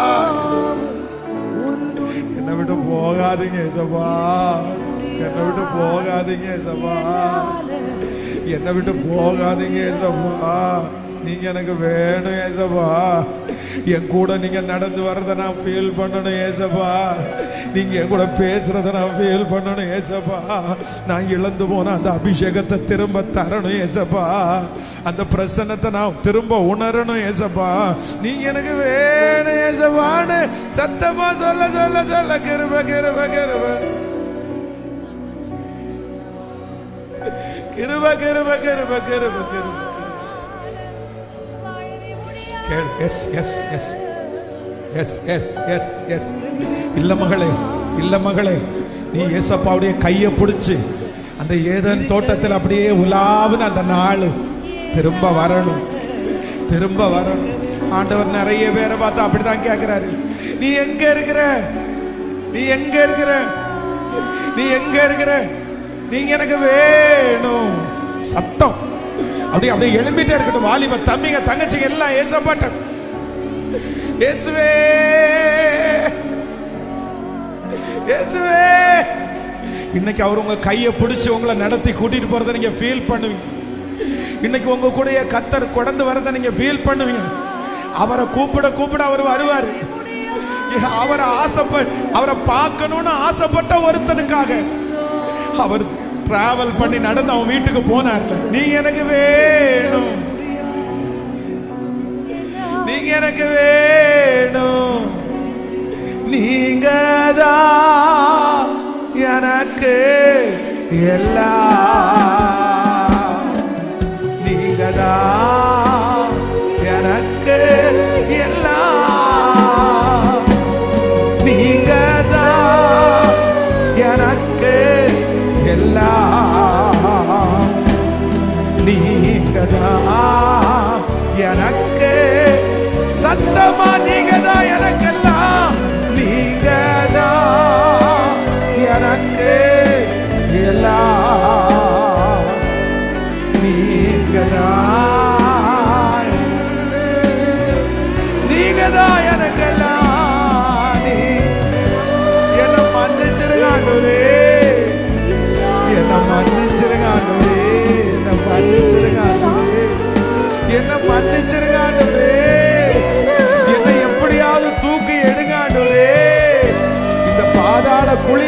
தூக்கி எடுங்க ஆண்டவரே. எனக்கு ஒரு ஹெல்ப் பண்ணுங்கப்பா. உங்களால மட்டும்தான் முடியும். உங்களால மட்டும்தான் தூக்கி எடுக்க முடியும். உங்களால மட்டும்தான் என்ன அலங்கரிக்க முடியும். உங்களால மட்டும்தான் என்ன மாற்ற முடியும். இயேசுவே, என்னை காப்பாத்துறதுக்கு ஏதாவது ஒரு உதவியை செய்யுங்கப்பா. என் தந்தை நீங்கதான், என் அன்னை நீங்கதான், என் தந்தை நீங்கதான், என் அன்னை நீங்கதான், என் உயிரே நீங்கதான், எனக்கெல்லாம் நீங்கதான், என் உயிரே. எனக்கு உங்களை ரொம்ப பிடிக்கும் சொல்ல, எனக்கு உங்களை ரொம்ப பிடிக்கும் சொல்லுவா, உங்களை ரொம்ப பிடிக்கும் சொல்லுவா, எனக்கு உங்களை ரொம்ப பிடிக்கும் சொல்லுவா. நீங்க வாங்கப்பா, எனக்குள்ள வாங்கப்பா, எனக்குள்ள வாங்கப்பா, உங்க பிரசன்னத்தோட வாங்கப்பா, வாங்கப்பா, வாங்கப்பா, வாங்கப்பா, வாங்கப்பா. நீங்க எனக்கு வேணும்பா. சத்தமாச்சு. எஸ் எஸ், கேட்க கேட்க கர்த்தருடைய பிரசன்னம் ஒவ்வொரு வரையும் நிரப்பிக்கொண்டே இருக்குது.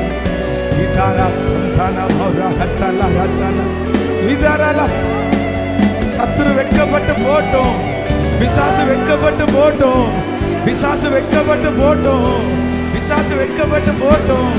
என் அப்பா எனக்கு வேணும், என் அப்பா எனக்கு வேணும், என் இயேசு எனக்கு வேணும்.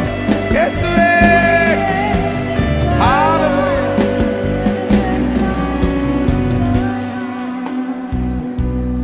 நீங்கதான் எனக்கு எல்லாம், நீங்கதான் எனக்கு எல்லாம், நீங்கதான் எனக்கு எல்லாம்,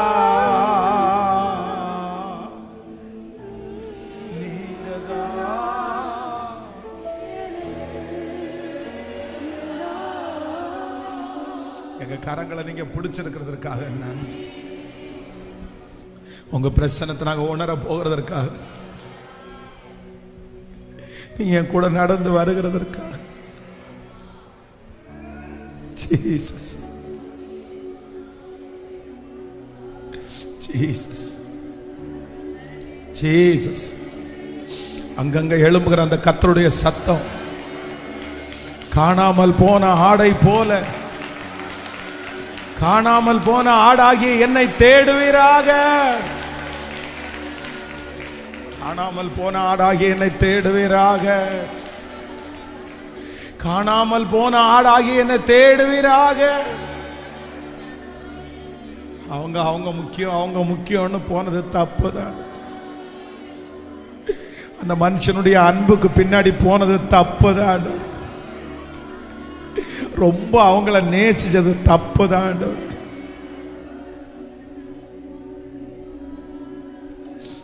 நன்றி அப்பா, நன்றி அப்பா.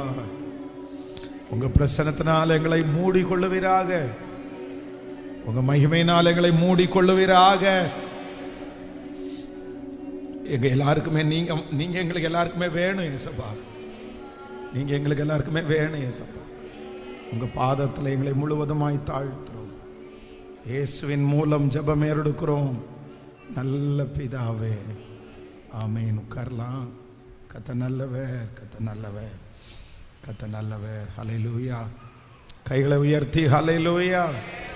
ஆண்டவர் நல்லவர். கர்த்தர் இன்றைக்கு கொடுத்த ஒரு நல்ல வாக்குத்தத்தம். ஆமென். கர்த்தர் அவனோட கூட இருக்கிறார். கர்த்தர் அவனோட கூட இருக்கிறார். கர்த்தர் அவனோட கூட இருக்கிறார். ஆமென். ஸோ ஆண்டவர் அவனோட கூட இருக்கிறார் அப்படின்றத இந்த தாவீதினுடைய கையிலே இருந்த ஒரு 4 விதமான பொருள் கர்த்தர் அவனோடு கூட இருக்கிறார் அப்படின்றத நிரூபிச்சிருச்சு. அது எனக்கு ரொம்ப ஆச்சரியமாக இருந்துச்சு. அந்த வசனங்கள் வாசிக்கலாமே. முதலாவதாக வாசிக்கலாம். நீங்கள் 1 சாமுவேல் 16ஆம் அதிகாரத்தினுடைய 3வது வசனத்தை வாசிக்கலாமா? 16ஆம் அதிகாரம் 3வது வசனத்தை வாசிக்கலாம். ஆமென். ஈசாயை 17ஆம் அதிகாரம் 40வது வசனத்துக்கு வாங்க. 1 சாமுவேல் 17ஆம் அதிகாரத்தினுடைய 40வது வசனத்தை வாசிக்கலாமா? தன் தடியை கையிலே பிடித்து கொண்டு ஆற்றில் இருக்கிற 5 கூழாங்கல்லை தெரிந்து கொண்டு அவைகளை மேய்ப்பனுக்குரிய தன்னுடைய அடைப்பையிலே போட்டு தன் கவனை தன் கையிலே பிடித்து கொண்டு அந்த பெலிஸ்தியன் அண்டைக்கு போனான். ஆமென். ஆண்டவருடைய பிள்ளைகளே, இந்த இடத்துல இந்த தாவீது தன்னுடைய கையில் வச்சிருக்கிற சில பொருட்களை குறித்து வேதம் சொல்லுகிறது. அப்படின்னா அவருடைய எஜமானன் சவுல் சொல்றாரு, இது எல்லாத்தையுமே தூக்கி போட்டிருப்பா, இது எல்லாத்தையுமே தூக்கி போட்டுட்டு நான் உனக்கு தர ட்ரெஸ்ஸை நீ போட்டுக்கோ, இதை போட்டுட்டு போ, பட்டயத்தை எடுத்துட்டு போ அப்படின்னு சொல்லும்போது தாவீது சொல்றாரு, இல்லை இல்லை, இது எனக்கு அந்த அளவுக்கு சூட் ஆகிறது மாதிரி தெரியல, அதனால நான் இதை கொண்டு போகல அப்படின்னு சொல்லிட்டு ரெகுலரா அவன் கொண்டு போகிற சில பொருட்களை குறித்து வேதம் சொல்ல, அந்த பொருளை மட்டும் ஒரு ஆவிக்குரிய அர்த்தத்தை மட்டும் நம்ம பார்த்து நம்ம ஜெபம் பண்ண போறோம். நம்பர் 1, முதலாவதாக தடியை கையிலே பிடித்து கொண்டு, தடியை கையிலே பிடித்து கொண்டு. அப்படின்னா அவன் கையில என்ன பண்ணுது அப்படின்னு சொன்னா, இந்த கோலியாத்தை ஜெயிக்க போகும்போது தன்னுடைய கையில வேதம் சொல்லுது ஒரு தடி அவன் கையில இருக்குது. இந்த தடி அப்படின்றது இல்ல மரம் அப்படின்றது, குச்சி அப்படின்றது என்ன அப்படின்னா, ஒரு மரத்திலிருந்து கட் பண்ணி எடுக்கப்பட்ட ஒரு கிளை தான் அந்த தடி. அப்படின்னா காட்டில் இருக்கிற ஒரு மரம், அந்த மரத்திலிருந்து வேறு விரித்து எடுக்கப்பட்ட ஒரு சின்ன பீஸ் தான் அவனுடைய கையிலே இருக்குது. அப்போ இதுக்கு எதுக்கு ரொம்ப சிம்பாலிக்கா ஆண்டவர் காமிக்கிறார் அப்படின்னு சொன்னா, நீங்களும் நானும் இந்த உலகத்திலிருந்து கர்த்தர் நம்மளை எப்படி வச்சிருக்கிறாருன்னா, கர்த்தர் நம்மளை பிரித்தெடுக்கப்பட்டவர்களாய் கர்த்தர் வச்சிருக்கிறார். ஸோ ஒரு தேவனுடைய பிள்ளை கோலியாத்தை ஜெயிக்கணும் அப்படின்னு சொன்னா, கர்த்தர் உங்களோட கூட இருக்கிறத நிரூபிக்கணும்னா நமக்கு ஃபர்ஸ்ட் குவாலிட்டி என்ன தேவைப்படுது அப்படின்னா, ஒரு பிரித்தெடுக்கப்பட்ட ஒரு அனுபவம் நமக்கு கண்டிப்பா அவசியம். அது வேறு பிரிக்கப்பட்ட அவசியம் நமக்கு அவசியம். அவங்கள மாதிரி நம்ம இருக்க முடியாது, அவங்கள மாதிரி எதுவும் செய்ய முடியாது. நேற்றைக்கு கூட இந்த 28 ஜெபத்தில் ஆண்டவர் சொன்னது போல நமக்கு கண்டிப்பாக ஒரு வித்தியாசம் வேணும். அப்படி இருந்தால் தான் ஆண்டவர் நம்மளை பயன்படுத்த போகும். ஸோ ஃபர்ஸ்ட் நம்பர் 1, அவன் கையிலே இருந்த தடி, அது வேறு பிரிக்கப்பட்ட ஒன்று. நம்பர் 2, இரண்டாவதாக அந்த வசனத்தை வாசிக்கும்போது, தன் தடியை கையிலே பிடித்து கொண்டு ஆற்றில் இருக்கிற 5 கூழாங்கற்களை தெரிந்து கொண்டு. அப்படின்னா இரண்டாவது இந்த தாவீதனுடைய கையில என்ன இருக்கு அப்படின்னு சொன்னா, 5 கற்கள் இருக்கு. ரொம்ப ஷேப்பான இந்த கூழாங்கற்களுடைய இந்த தன்மை, இந்த கற்கள் எப்படி கூழாங்கற்களா மாறிடுச்சு அப்படின்னு நமக்கு தெரியும். அப்படின்னா மலையிலிருந்து சில கல்கள் உருண்டு வருது, தண்ணி அடிச்சு ஓடிட்டே இருக்குது. அந்த பாறைகளுக்கு மேல பட்டு பட்டு பட்டு பட்டு அந்த தண்ணி அடிச்சு அடிச்சு அடிச்சு கடைசியில் என்ன ஆகும் அப்படின்னு சொன்னா, அந்த கல் பெரிதா இருக்கிற கல் லாஸ்டா அது கூழாங்கல்லா ஒரு ஷேப்பான ஒரு கல்லா மாறும். இந்த கூழாங்கல்லா மாறணும் அப்படின்னு சொன்னா அதுக்கு தண்ணி அதுக்கு மேல பட்டு நிறைய வருத்தங்கள் மத்தியிலே உருவாக்கப்பட்டு வர்ற ஒரு கல்லுக்கு பேர் தான் கூழாங்கல். அப்போ ஃபர்ஸ்ட் பிரித்தெடுக்கப்பட்டவர்களா இருக்கணும். கர்த்தர் உங்களை பயன்படுத்தணும்னா ஃபர்ஸ்ட் நீங்க எப்படி இருக்கணும்னா, ஒரு டிஃப்ரெண்ட் உங்களுக்கு இருக்கணும், ஒரு வித்தியாசம் உங்களுக்கு இருக்கணும். இந்த உலகத்திலிருந்து பிரித்தெடுக்கப்படணும், ஃபேமிலியிலிருந்து நம்ம பிரித்தெடுக்கப்படணும், சுற்றி இருக்கிற நண்பர்களிருந்து நம்ம எப்பவுமே தனியா நேற்றைக்கு சொன்னது மாதிரி இவன் தனியாய் வாசம் பண்ணுவான், இவன் தனியாய் வாசம் பண்ணுவான். அப்ப நம்முடைய எண்ணம், நம்முடைய இது எல்லாமே தனியா தான் இருக்கணும், வித்தியாசமா தான் இருக்கணும். கொஞ்சமாவது நம்மிடத்துல ஒரு வித்தியாசத்தை இந்த உலகத்துல இருக்கிறவங்க கண்டுபிடிச்சே ஆகணும். இந்த 100 நாளைக்குள்ள நீங்க என்ன பண்ண போறீங்களோ இல்லையோ, அந்த வித்தியாசம் உங்களுக்குள்ள இல்லைன்னா அந்த வித்தியாசத்தை நீங்க கொண்டு வந்துதான் ஆகணும், வேற வழியே இல்லை. அந்த வித்தியாசம் உங்களுக்குள்ள வரல அப்படின்னா நீங்க இன்னும் ரட்சிக்கப்படலைன்னு அர்த்தம். நீங்க அந்த ரட்சிப்புக்குள்ள அனுபவம் இன்னும் உங்களுக்குள்ள வரலன்னு அர்த்தம்.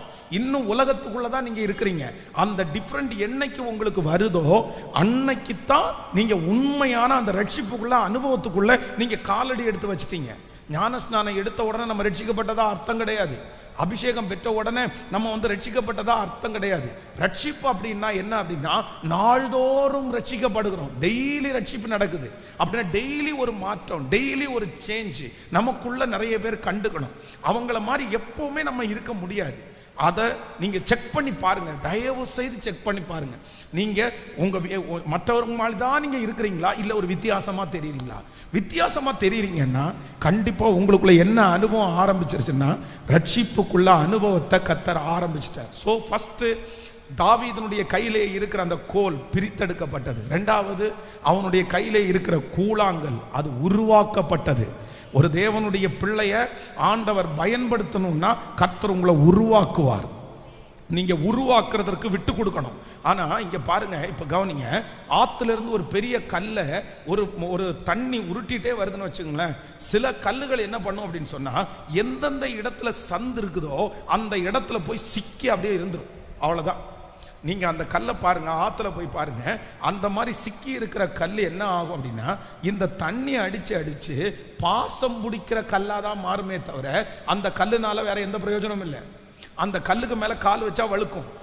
ஏன் அப்படின்னா, அந்த கல்லை பொறுத்த வரைக்கும் அந்த தண்ணி அடிச்சுட்டு வரும்போது அதனுடைய போக்கிலேயே தன்னை உருவாக்க விடாம ஒரு இடம் அதுக்குன்னு ஒரு நல்ல வித்தியாசமான ஒரு இடம் கிடைச்ச உடனே அந்த இடத்துல பிக்ஸ் பண்ணி போய் உட்கார்ந்துருக்குது.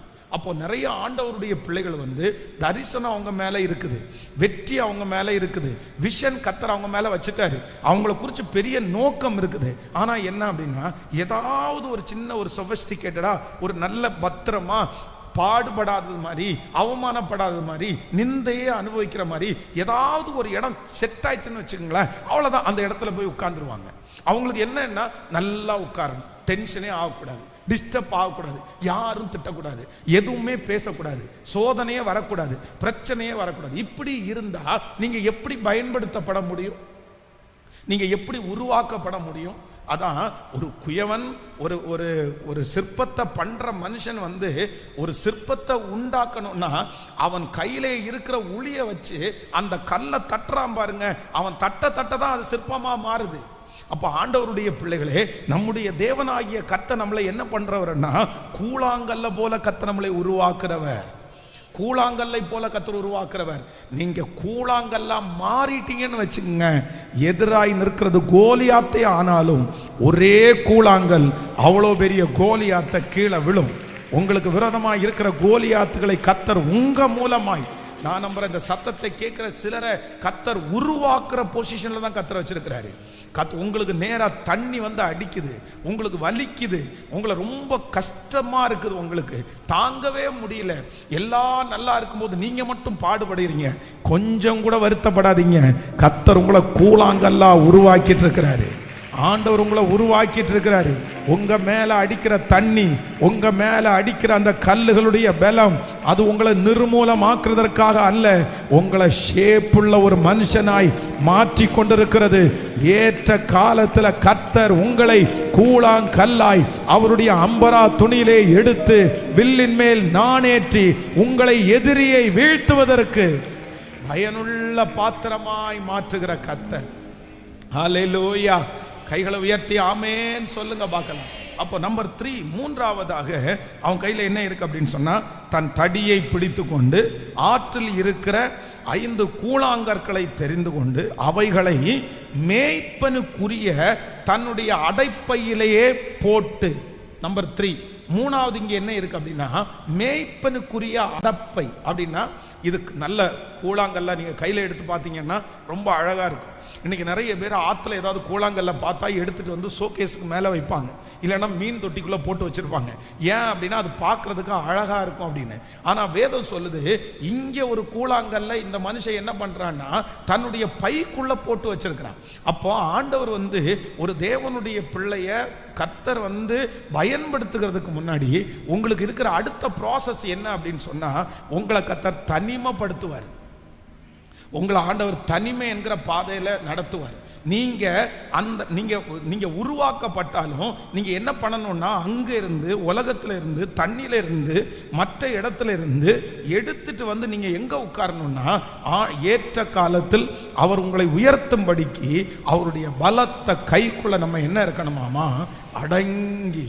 அப்படின்னா எல்லாரோடையும் இருக்க முடியாது, எல்லாரோடையும் பேச முடியாது, ஜாலியா இருக்க முடியாது. சிலருக்கு அப்படிதான் பிடிக்கும். சிலருக்கு என்ன பிடிக்கும்னா ஆட்கள் கூட இருக்கிறது நிறைய பிடிக்கும். எப்போ அவங்கள சுற்றி ஒரு 10 பேர் இருந்துகிட்டே இருக்கணும், சிரிச்சுட்டே இருக்கணும், நக்கல் பண்ணிகிட்டே இருக்கணும், கிண்டல் அடிச்சுட்டே இருக்கணும், சோத்தை ஆக்கி அப்படியே எல்லாத்துக்கும் சாப்பிட்டே இருக்கணும். வாரமான கடைக்கு போய் 10 பேர் சேர்ந்து அப்படியே சாப்பிட்டே இருக்கணும். இது நிறைய பேருக்கு ரொம்ப பிடிக்கும். தப்பு இல்லை, நீங்கள் சந்தோஷமாக இருக்கிறது தப்பு இல்லை. ஆனால் ஆண்டவர் உங்களை பயன்படுத்தணும்னு ஆரம்பிச்சார்னா சில நேரத்தில் ஃப்ரெண்ட்ஷிப்பில் இருந்து கத்துறவங்களை தனியாக கொண்டு வருவார், சொந்தக்காரங்களிடத்துலேருந்து கத்துறவங்களை தனியாக கொண்டு வருவார். உங்களுக்கு அவங்களோட சேர்ந்து ரொம்ப நீங்கள் பேச முடியாது. ரொம்ப இந்த மாதிரி சேர்ந்து உங்களுக்கு மனசாட்சி 10 நிமிஷம் நீங்கள் சிரிச்சிங்கன்னா கூட உங்கள் மனசாட்சி சொல்ல, நீங்கள் ரொம்ப நேரம் சிரிச்சிட்டு இருக்கிற, இது ஆகாத சம்பாஷணை நல்லொழுக்கங்களை கெடுக்கும், நீ ஓவரா பேசிட்டு இருக்கிற, நீ கொஞ்சம் தனியா போயிரு. நீங்க அதிகமா எதை விரும்புவீங்க அப்படின்னு சொன்னா கர்த்தரோட தனிமையா இருக்கிறதா நீங்க விரும்புவீங்களே தவிர கூட்டத்தோட சேர்ந்து அந்த மாதிரி இருக்கிறத நீங்க ரொம்ப விரும்ப மாட்டீங்க. அந்த மாதிரி விருப்பங்கள் உங்களுக்குள்ள வரக்கூடாது. இந்த சத்தத்தை கேட்கிற யாராவது ஒருத்தர் நீங்க அப்படிப்பட்ட ஒரு சூழ்நிலைக்குள்ள ஆண்டவர் உங்களை கொண்டு போறாருன்னா கர்த்தர் உங்களை சீக்கிரமா பயன்படுத்த போறாருன்னு அர்த்தம். ஆமேன். 10 ஃப்ரெண்ட்ஸ் சேர்ந்து கிண்டல் பண்ணி சிரிக்கும் போது உங்களால் அப்படி போய் மிங்கிளாக முடியல, அந்த சொந்தக்காரங்களோட உங்களால் மிங்கிளாக முடியல. நான் நம்புறேன் ஆண்டவர் உங்க மேல ஒரு ஸ்பெஷல் தரிசனத்தை வச்சிருக்கிறதுனால தான் அந்த பாதையில கர்த்தர் உங்களை நடத்துறாரு. அப்படிப்பட்ட பாதையில போற நீங்க கண்டிப்பாக பயன்படுவீர்கள். கர்த்தர் உங்களை அவருடைய அடப்பைக்குள்ளே கர்த்தர் வைக்கிறதுக்கு கர்த்தர் விரும்புறாரு. ஹல்லேலூயா. இது ஒரு பெரிய ப்ராசஸ். இந்த ப்ராசஸ் ஆண்டவருடைய பிள்ளைகள் செய்துதான் ஆகணும். வேதம் சொல்லுது, எஸ்தர் தன்னுடைய வீட்டோட இருந்தாங்க. வீட்டோட இருக்கும்போது 9 மாசத்தினுடைய ட்ரீட்மெண்ட் வீட்டில் வச்சு கொடுக்க வேண்டியதானே. ஏன் வீட்டில் ஏகாய் வீட்டில் போய் அந்த பிள்ளைய மேக்கப் பண்ணி விட்டுருக்கலாம்ல. ஏகாய் டயட்டை வீட்டில் வச்சு பார்க்க வேண்டியதானே. ஆனால் இல்லை, எஸ்தர் ராஜாவுக்கு முன்னாடி நிற்கணும் அப்படின்னு சொன்னால் 6 மாதம் 6 மாதத்தினுடைய ட்ரீட்மெண்ட்டுக்கு எங்கே வரணும்னா தன்னுடைய சித்தப்பாவை விட்டு, தன்னுடைய சித்தியை விட்டு, தன்னுடைய ஃப்ரெண்ட்ஸை விட்டு, தன்னுடைய வீட்டை விட்டு தனியாக அரண்மனையிலே தனியாக வைத்து அவளுக்கு ட்ரீட்மெண்ட் கொடுக்குறாங்க. அங்கதான் ஆண்டவர் உருவாக்குறாரு. அப்போ ஆண்டவருடைய பிள்ளைகளே, கர்த்தர் நம்ம மேல பெரிய நோக்கம் வச்சிருக்கிறாருன்னா சில நேரத்தில் ஆண்டவர் என்ன வேலை பண்ணுவாருன்னா இந்த கூட்டை கலைக்கிற வேலை நடக்கும். நீங்க கூட்ட கலைக்கிற வேலையை பார்த்து நீங்க பயப்படவே கூடாது. சில நேரத்தில் சில அம்மா அப்பாவுக்கு என்ன பிடிக்கும்னா, ரொம்ப பிடிக்கிறது என்ன அப்படின்னா எல்லாரும் ஒரே வீட்டுக்குள்ள இருக்கணும்னு விரும்புவாங்க. எல்லாரும் ஒரு வீட்டுக்குள்ள இருக்கணும், பிள்ளைங்க கூட இருக்கணும். இந்த பையன் கல்யாணம் பண்ணா மனைவியோட சேர்ந்து குழந்தை குட்டிகளோட எங்கிட்ட தான் இருக்கணும். இந்த பையன் கல்யாணம் பண்ணா குழந்தை குட்டியை வீடு கட்டும் போதே சிலர் என்ன பண்ணுவாங்க தெரியுமா, ஃபர்ஸ்ட் ஃப்ளோர் மூத்த பையனுக்கு, செகண்ட் ஃப்ளோர் 2வது பையனுக்கு, 3வது ஃப்ளோர் மூத்த பொண்ணுக்கு, அந்த மாதிரி நிறைய பேர் கட்டுவாங்க. ஆனா சிலது அப்படி நடக்கவே நடக்காது. ஆண்டவர் என்ன பண்ணுவாருன்னா சில நேரத்தில் கூட்ட கலைச்சு ஒன்னொன்னா பிரிச்சு பிரிச்சு அங்க கொண்டு போயிருவாரு. இவன் இந்த மூளைக்கு, அவன் அந்த மூளைக்கு, அவன் அந்த மூளைக்கு, போன் பண்ணா கூட எடுக்க முடியாத அளவுக்கு எல்லாரும் பிரிச்சிருவாங்க. உடனே நீங்க பயப்படாதீங்க. காரணம் என்ன அப்படின்னு சொன்னா கர்த்தர் தனித்தனியாய் உருவாக்க போகிறார். கர்த்தர் ஒவ்வொருத்தரையும் உருவாக்க போகிறார். அவர்கள் மேல ஆண்டவர் ஒரு பெரிய திட்டம் வச்சிருக்கிறதுனால தான் அந்த கூட்டை கலைக்கிற ஒரு ப்ராசஸ் ஆண்டவர் பண்றாரு. அதனால கூட்ட கலைக்கிற ப்ராசஸ் வரும்போது ஆண்டவருடைய பிள்ளைங்க எப்பவுமே நீங்க பயப்படக்கூடாது. ஒரு சொகுசான இடத்திலிருந்து கர்த்தர் உங்களை எடுத்து ஒரு கஷ்டமான இடத்துக்குள்ள ஆண்டவர் உங்களை கொண்டு போறாருன்னா நீங்க வருத்தமே படாதீங்க. வருத்தமே படாதீங்க. நல்ல இடத்துல இருந்துட்டு கீழே இடத்துக்கு போறதை குறித்து நீங்க வருத்தமே படாதீங்க. ஏன் அப்படின்னா அதை விட மேலான ஒரு இடத்துக்கு கர்த்தர் உங்களை கொண்டு போகிறதற்காக தான் இந்த வருத்தத்தின் பாதையை கர்த்தர் அனுமதிக்கிறார். நான் தீர்க்க தரிசனமாய் சொல்லுகிறேன், இந்த சத்தத்தை கேட்கிற நிறைய பேரை கர்த்தர் அந்த பாதையில தான் கர்த்தர் நடத்துறாரு. மேலே இருந்து ஆண்டவர் உங்களை கீழே கொண்டு வந்திருக்கிறாரு. பயப்பட வேண்டாம். மறுபடியும் கர்த்தருக்கு காத்திருக்கிறவர்கள் புது பலன் அடைந்து செட்டைகளை அடித்து உயரே உயரே உயரே. கர்த்தர் மறுபடியும் நம்மை கிருபையாய் ஆண்டவர் மேல கொண்டு போவார். அப்போ இந்த 3வது இந்த ப்ராசஸ் ஆண்டவருடைய பிள்ளைகள் நம்பர் 1 முதலாவது என்ன பண்ணணும்னா பிரித்தெடுக்கப்படணும். நம்பர் 2 இரண்டாவது என்ன படணும்னா உருவாக்கப்படணும். நம்பர் 3 மூன்றாவது என்ன அப்படின்னா நீங்க தனிமைப்படுத்தப்படணும். ஆமென் சொல்லுங்க. அடுத்த வாசகம், மேய்ப்பனுக்குரிய தன்னுடைய அடப்பையிலே போட்டு தன் கவனை தன் கையிலே பிடித்து கொண்டு அந்த பெலிஸ்தியனிடத்திற்கு கடந்து போனான். ஆமென் சொல்லுங்க. நம்பர் 4 நாலாவதாக கர்த்தருடைய பிள்ளைகள் அவருடைய கைக்குள்ள ஒரு நல்ல கவனை போல நீங்க மாறணும். ஆண்டவருடைய தரிசனத்துக்குள்ள, ஆண்டவருடைய திட்டத்துக்குள்ள, ஆண்டவருடைய யோசனைக்குள்ள அவர் என்ன நினைக்கிறாரோ, அவர் நம்மளை கொண்டு என்ன சொல்றாரோ, நம்முடைய விருப்பம் நம்முடைய ஆசை அல்ல, அவருடைய கைக்குள்ள அடங்கி இருக்கிற ஒரு கவனாய் கர்த்தர் நம்மை மாற்றுகிறதற்கு கர்த்தர் வல்லவராய் இருக்கிறார். ஹல்லேலூயா. எத்தனை ப்ராசஸ் இருக்கு? நமக்கு 4 ப்ராசஸ் இருக்கு. சொல்லுங்க. நம்பர் 1 முதலாவதாக ஆமென் பிரித்தெடுக்கப்படுகிற அனுபவம். நம்பர் 2 இரண்டாவதாக உருவாக்கப்படுகிற அனுபவம். நம்பர் 3 மூன்றாவதாக தனிமைப்படுத்தப்படுகிற ஒரு அனுபவம். நான்காவதாக அவருடைய கைக்குள்ளே அடங்கி இருக்கிற ஒரு அனுபவம். என்னுடைய இஷ்டம் என்னுடைய திறமையை வெளிப்படுத்துவதல்ல, அவர் என்னை கொண்டு நினைக்கிறதை செய்வேன் என்கிற ஒரு அர்ப்பணிப்பு நமக்குள்ள இருக்குமானால் கர்த்தர் சொல்லுகிறார், நமக்கு விரோதமாய் இருக்கிற கோலியாத்தை கர்த்தர் வீழ்த்த வைப்பார். சுற்றி இருக்கிறவர்கள் நிச்சயமாய் கர்த்தர் உங்களோடு கூட இருக்கிறார் என்கிறதை காண்பார்கள். ஹல்லேலூயா. ஆமென். இன்றைக்கு இந்த 29வது நாள் கர்த்தர் நமக்கு எல்லாருக்கும் வாக்கு கொடுக்கிறார். கர்த்தர் அவனோட கூட இருக்கிறார். அப்படியே சொல்லிட்டே எழுப்பி நிற்கலாமா? கர்த்தர் அவனோட கூட இருக்கிறார். கர்த்தர் என்னோட கூட இருக்கிறார். சொல்லிக்கொண்டே கர்த்தர் என்னோட கூட இருக்கிறார். ஆமென் ஆமென். இந்த வார்த்தையை கேட்கும்படியாய் கர்த்தர் இரக்கம் செய்கிறவர். ஹல்லேலூயா. கர்த்தர் என்னோடு கூட இருக்கிறதை அநேகர் அறிய போகிறார்கள். ஆண்டவர் என்னோடு கூட இருக்கிறதை அநேகர் தெரிந்து கொள்ள போகிறார்கள். கர்த்தர் என் கூட இருக்கிறார். ஹல்லேலூயா. கைகளை உயர்த்தி ஒரு ஹல்லேலூயா. ஆண்டவர் உங்களை கோலியாத்தை ஜெயிக்க பண்ண வைக்க போறாரு. ஆமென். கர்த்தர் சில பிரியமான ஆண்டவருடைய பிள்ளைகளால யாரோடெல்லாம் ஆண்டவர் இருக்கிறாரோ அவங்க எல்லாரையும் இந்த பாதையில ஆண்டவர் நடத்துறாரு. இந்த 4 பாதையில எந்த பாதை உங்களுடைய பாதையா இருக்குமானால் நான் நம்புறேன், நீங்க ஆண்டவருடைய திட்டத்துக்குள்ளே இருக்கிற ஒரு கூழாங்கல், நீங்க ஆண்டவருடைய சித்தத்துக்குள்ளே இருக்கிற ஒரு கூழாங்கல், ஆண்டவருடைய விருப்பத்திற்குள்ள இருக்கிற ஒரு கூழாங்கல். நீங்க அதுல உருவாக்கப்பட கர்த்தருடைய மகிமை. ஹல்லேலூயா. நீங்கள் உங்களை ஆண்டவர் பிரிச்சு வைப்பாரு. உங்களோட அவங்க உங்களோட சேர்க்கலையா நீங்க பயப்படாதீங்க. உங்க பிள்ளைங்க சில நேரத்தில் வந்து சொல்லலாம், ஃப்ரெண்ட்ஸ் எல்லாம் என்ன சேர்க்கவே மாட்டேங்கிறாங்க, என்ன சேர்க்கவே மாட்டேங்கிறாங்க. உடனே நீங்க அவன்கிட்ட சொல்லுங்க, நீ ஒரு ஸ்பெஷல் சைல்டு, நீ வித்தியாசமான பிள்ளை. கர்த்தர் உன் மேல பெரிய திட்டம் வச்சிருக்கிறாரு. அதனாலதான் அவங்க உன்னை சேர்க்க மாட்டேங்கிறாங்க. ஆமே, நீ பிரித்தெடுக்கப்பட்ட தேவனுடைய பிள்ளை. உனக்கு அப்படிதான் ரிஜெக்ஷன் வரும். உன் மேல ஆண்டவருடைய தரிசனம் இருக்குன்னு சொல்லுங்க. ஹல்லேலூயா. சிலர் பிள்ளைங்க உங்கள்கிட்ட வந்து எனக்கு மட்டும் ஏன் மம்மி இப்படி நடக்குது, எனக்கு மட்டும் ஏன் இப்படி நடக்குது அப்படின்னு உங்கள்கிட்ட சொல்லுவாங்கன்னா நீங்க சொல்லுங்க, கர்த்தர் உன்னை உருவாக்கி கொண்டிருக்கிறார். ஆண்டவர் உன்னை உருவாக்கி கொண்டிருக்கிறார். கர்த்தருடைய பிள்ளையே, கர்த்தர் உங்களை உருவாக்கி கொண்டிருக்கிறார். ஹல்லேலூயா.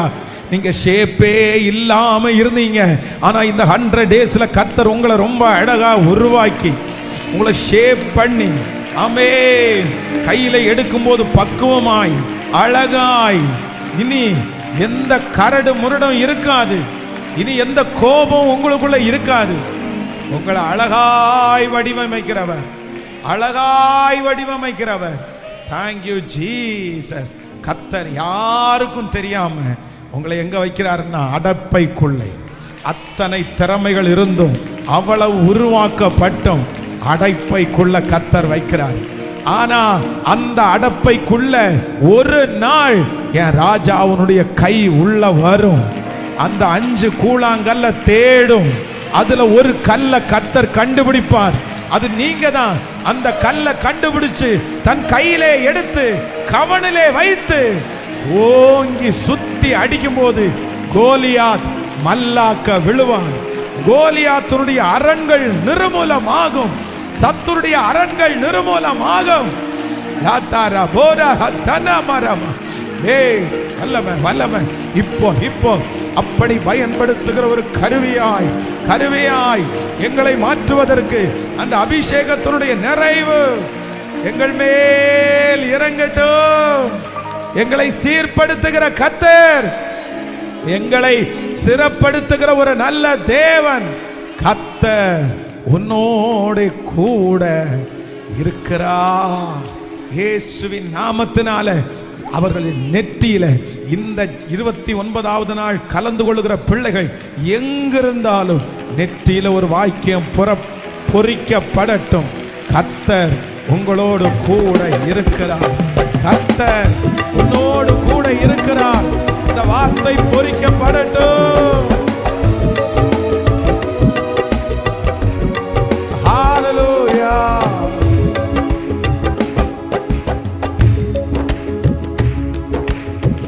கொஞ்ச காலம் கண்ட பாடுகள் எல்லாமே உருகி போகும். கொஞ்ச காலம் கண்ட ஆடுகள் எல்லாமே பனி போல உருகி போகும். என் கஷ்டங்கள் எல்லாமே மாறும். கஷ்டங்கள் எல்லாமே மாறும். மேன்மை கையில் சேரும். மேன்மை கையில் சேரும். சீர்படுத்துவார், ஸ்திரப்படுத்துவார், பலப்படுத்தி நிலை நிறுத்துவார். சொல்லுவோம். ஸ்திரப்படுத்துவார்,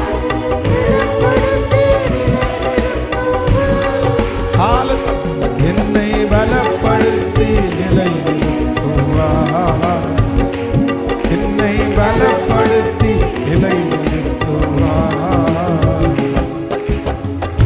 மேன்மையை தடுக்க நின்ற கூட்டங்கள் எல்லாமே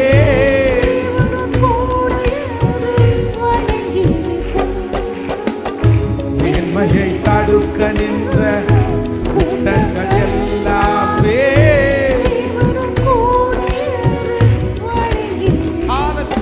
உன்னை பகைத்தவன் கண்டிட்ட காயங்கள் மாறும். உன்னை பகைத்தவன் கண்டிட்ட காயம் திரும்ப சொல். உன்னை பகைத்தவன் கண்டிட்ட காயங்கள் மாறும். உன்னை பகைத்தவன் கண்டிட்ட காயங்கள் மாறும். உன் மேன்மை உன் கை சேரும்.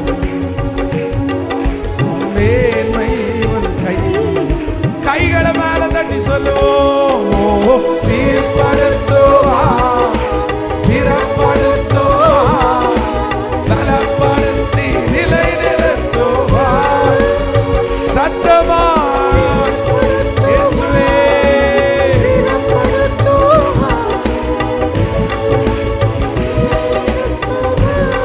ஹalleluya. என்னை பலப்படுத்தி நிலை நிறுத்துவார். என்னை பலப்படுத்தி நிலை. ஒரு விசை கூட சொல்லுவோம்.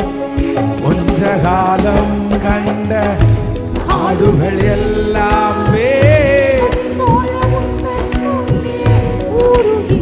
இது நடக்கும். கண்டிப்பா நடக்கும் சிஸ்டர். S price. இது செய்வார்.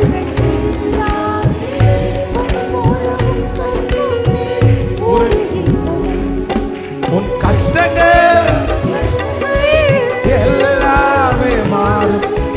கஷ்டங்கள் எல்லாமே மாறும்.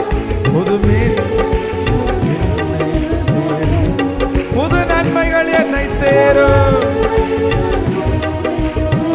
சேர்ந்து சொல்லுவோம். சீர்படுத்துவார், ஸ்திரப்படுத்துவார், பலப்படுத்தி நிலை நிறுத்துவார். இயேசுவே.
பலப்படுத்தி நிலை நிறுத்தும்.